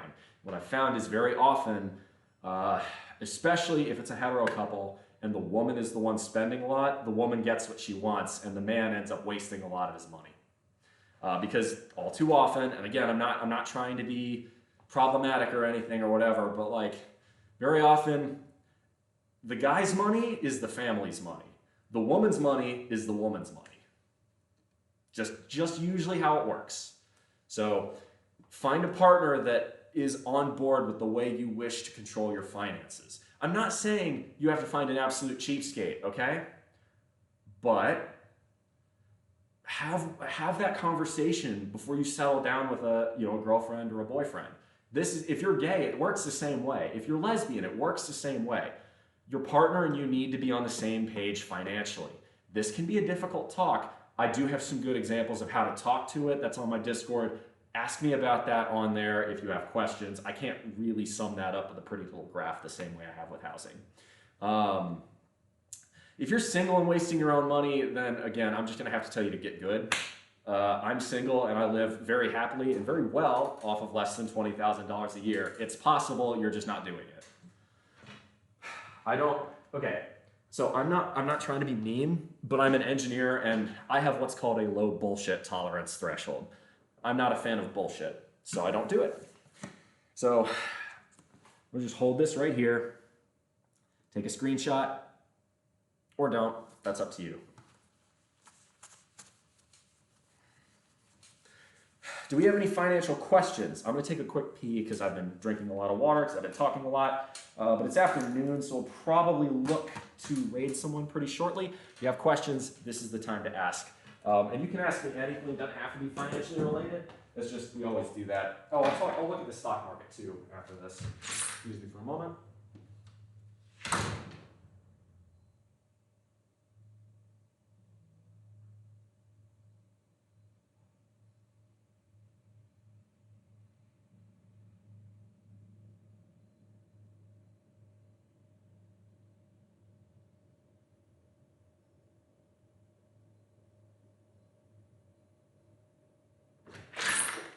Oh, I needed that. So, as you might expect, what am I wasting money on?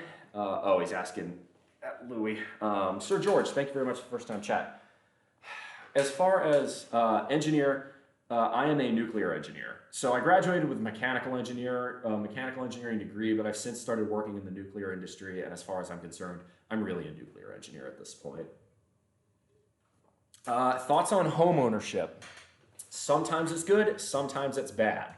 Don't always fall for the American dream stereotype that home ownership makes sense. You have to compare it with the opportunity costs. In other words, what is the value of buying a home versus what is the value of renting? It depends on your situation. If you know you want to settle down, have roots in an area, and stay in an area, buying a home is going to make more sense because you put equity down. Renting isn't always just, oh, you're throwing your money away. No, there is a cost to home ownership if you decide you need to up and move. Let's say you get a better job opportunity. It's a lot easier to do that. If you're renting, you can just, done with my lease, I'm out. Whereas with home ownership, you have to look at selling or renting it out and all sorts of other stuff. You're going to judge me, but right now, mostly food, clothes, Equinox membership. Louis XO, I think if you want to start saving shit tons of money, like 5 digits a year or more, I think we can help you there. I think there's a lot of really good advice I'm about to show you on the Discord after this stream is over. Waiting for you to start your YouTube channel explaining all this? Fuck that, no. I do enough on Twitch, and I export my VODs to YouTube, but YouTube is nothing more than me to that. I do have a couple shorts, plus Ultra Eddie, that have talked about this. You can view those on your own time. That's really up to you. I don't put a ton of effort into YouTube because I don't do this for the money, and just focusing on endless video production just isn't something I'm interested in, so I don't do it. If you guys have noticed, like, the ads on this channel are very, very few and far between. I run the minimum that I can because I'm not, the amount of money, the peanuts that I get for doing this is not why I roll on Twitch. It's because I like helping people, talking to people. I learn a lot from my community, and I try to teach my community as well. Your steps sound really painful and drastic. Yeah, everybody says what I do is extreme, but as a result, I'm going to be able to retire before I'm 30. You don't have to go quite to the level that I do, but there's a lot you could probably learn, even if it just means, right, okay, here's the difference, right? Here's the difference. If I wanted to right now, I could walk into more or less, I could walk into my boss's office, tell him to blow me, and leave. Could you do that? Yeah. Hell, I'll tell you this week, I had a meeting with one of the regulators for my job, and working in the nuclear industry will make you more skeptical of anything the government does than pretty much anything else. But talking with one of the regulators, and they were asking some really fucking stupid questions, like what if we get a magnitude 7 or 8 earthquake? We are in South Carolina. There isn't a fault line here that would create that scenario. But we had to analyze that, and at one point, I gave a semi-flippant response. I mentioned it was like, we started talking about beyond design basis events. I'm like, do I need to go and get the Bible and start looking at Revelations for ideas here? Which, at the end of the meeting, one of the regulators said, why are you always so angry in these meetings? I said, I'm not angry. I just have a low bullshit tolerance threshold. And he was taken aback. I just walked away. Being able to do that, and what is my company going to do about it? Because I do a good job. I'm good at what I do. And my company recognizes that, which means I can speak truth. I don't have to put up with bullshit because I can just walk away. The company knows that, and the regulators know that, so they can't fuck with me. It's so nice. It's called Getting the Power of Fuck You, and I'm a huge, huge fan of Getting the Power of Fuck You.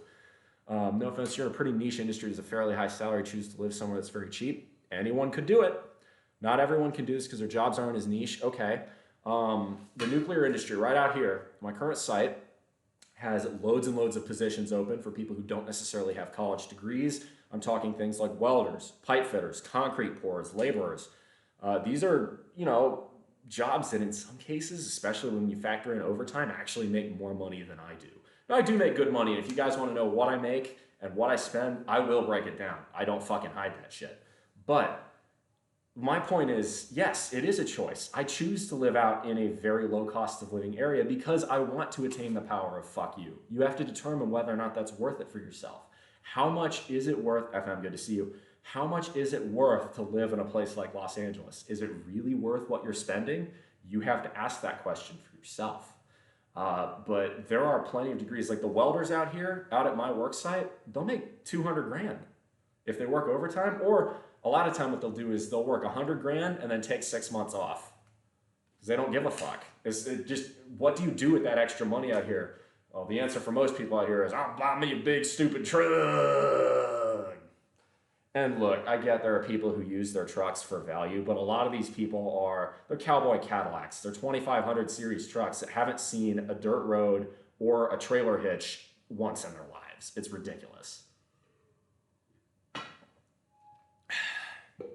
Do what makes you happy to the extent that you can afford it and sustain it. I would say I can easily get a job anywhere, but my salary will scale with the cost of the area to an extent. I think in general, it is a lot more advantageous to take a slightly lower salary in a lower cost of living area because taxes work in your favor in that way. If you make less money, you pay less taxes. If you spend less money, all that savings is 100% yours. In fact, you actually get taxed the more you spend. That's what a sales tax is. So it's even more advantageous to cut your spending. Do you play video games? Do I play Fortnite? I do not play Fortnite. Do I play video games on my rest days? I do. Last night I played old school RuneScape, for instance. That's a childhood game of mine and a personal favorite. Somebody gifted me a membership bond, so I've been doing that a lot more recently. I'll play other games like Halls of Torment or even stuff like Railroad Tycoon or Roller Coaster Tycoon because it's fun and I like doing it. I need to meet you if you're ever in Los Angeles. Louis Exo, you may have the opportunity. So, I've been kind of ironic that I've been touting living here out in the sticks, but I did get 2 job offers in very interesting areas. One is they're both for the Navy. I can't really reveal too much, but one would be in Washington State and one would be in Hawaii. Now, I don't need to tell y'all that Hawaii is an extremely expensive place to live. But for a guy like me, I take that as a challenge. I want to see just how low I can get my expenses by living in Hawaii and living efficiently the way I do. I have a theory about this. Yes, I'm going to spend more in Hawaii than I will in South Carolina, but I don't think I'm going to be, spending every single cent I make just to get by out there. I think a lot of people try to live like normal Americans on the island of Hawaii, which makes no sense. People buy steaks and dairy when they should be eating fish and rice because you live in a fucking island in the middle of the Pacific. Consider adjusting the way you live. Which part? Honolulu? It would be Oahu. Okay. It's the Navy and it's in Hawaii. Put 2 and 2 together. Come on. I can't say specifically, but yeah. 300 square foot studio apartment for $2K is pretty typical on Oahu. But that's not bad. I mean, really? That doesn't seem bad at all. I mean, because I would get a pay increase by going out there, of course. But 300 square feet, that's not terrible. I mean, that's basically, if you took my house and divided it into 3, that's about more or less how I live now. And I'd have my own bathroom. I wouldn't have to share shit with anybody. That sounds pretty great. No, you're spending all your time outside. Exactly. If you're in Oahu, why the fuck would you spend apart from like sleeping and cooking, what the fuck are you going to be doing inside your apartment anyway? You get the idea. Exactly. Couldn't have said it better myself. And I mean, your electric bill should go down. Yes, electricity is a lot more expensive in Hawaii, but what is the number one consumer of electricity in the average American house? HVAC. I know this, trust me. I do a fair amount of HVAC in my day-to-day operations on my job. Well, in Hawaii, HVAC, so heating. You don't have to worry about heating. The coldest it ever gets in Hawaii is like 60. Ventilation, okay. I'll turn on a box fan and open a window. Done. Air conditioning. Oh no, it's 80 degrees. I'm going to melt. Just get good. We're humans. We originated from Central Africa, for God's sake. We're meant to deal with climates that are warm. As it turns out, I live in South Carolina here, and in the summertime, I keep my AC set to 76. As a result, even though I've got an electric car, one of my roommates also has an electric car, my electric bills are lower than the average. That's how wasteful we are. If you live in the deep south, don't set your fucking air conditioner to 70 all summer long. You're gonna waste tons of money.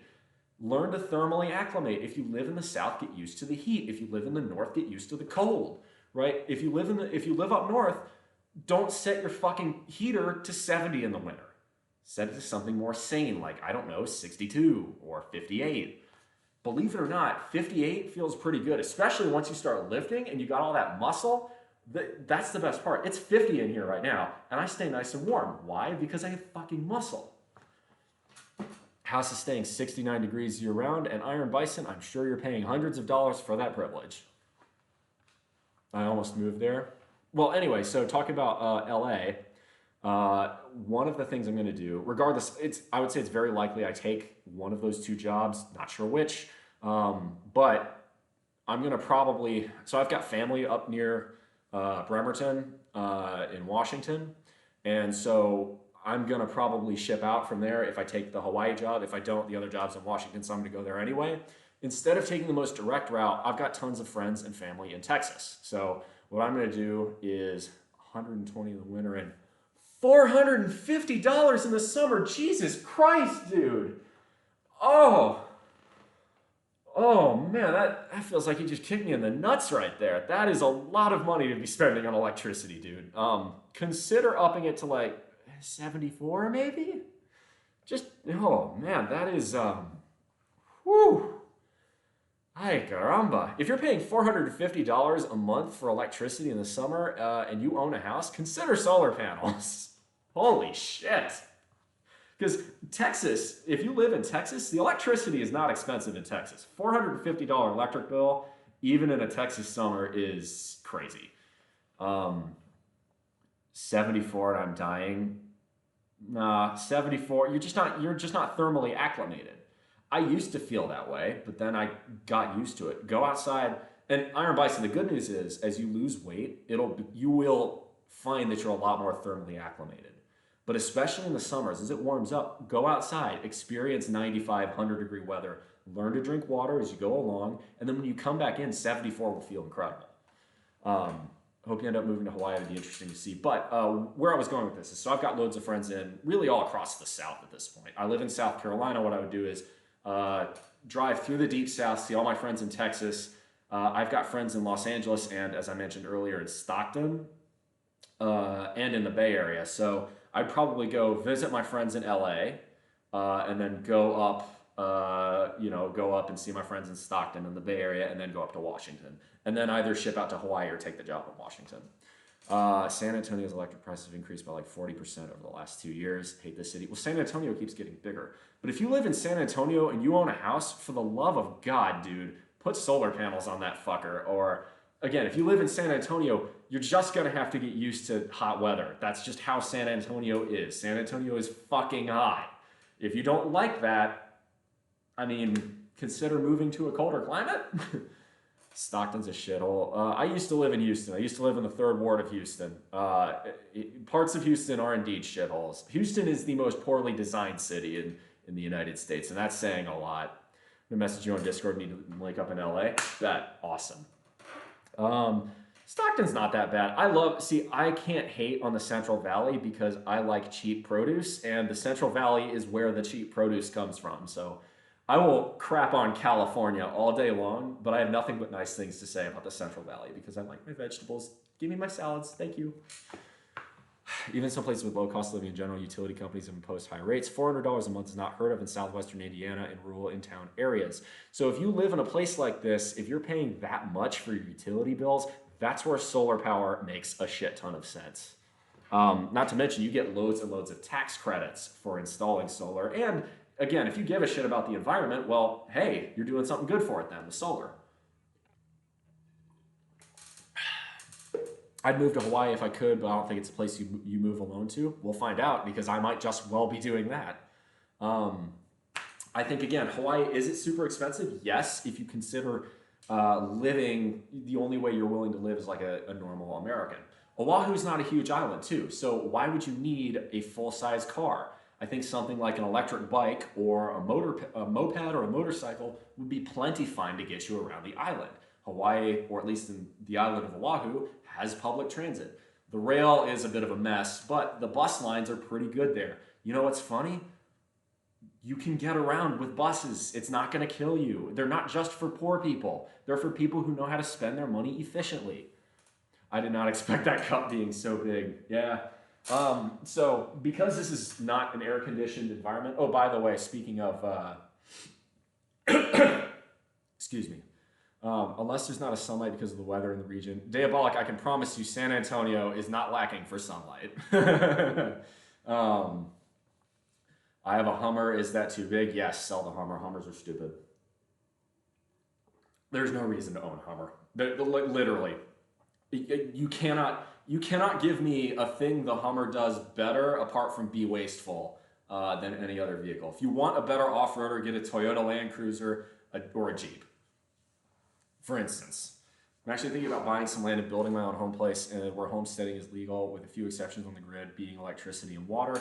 If you're looking for that and you end up getting a job out in Greenville, consider out near Commerce or Van Zandt County towards Canton. Yeah, that's a long commute, but if you want a homestead, I know people out there. Van Zandt County is extremely cheap.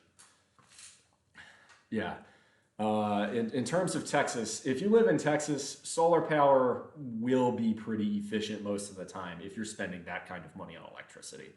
My personal recommendation is get good, learn how to deal with hot weather. 76 inside the house isn't that bad. Just deal with it. But that's I know I've been saying like get good skill issue a lot, but look, okay, so again, South Carolina is not exactly a cold climate in the summer either, and you better believe it's fucking humid. Go back and look at some of my old VODs from YouTube. You'll see I have a one box fan. It'll be 90, 95 degrees in here when I'm lifting in the summer. I just fucking deal, you just you gotta fucking fight through it. You get acclimated and all of a sudden 90 isn't so bad. You have such a tough love approach. Again, I have a low bullshit tolerance threshold.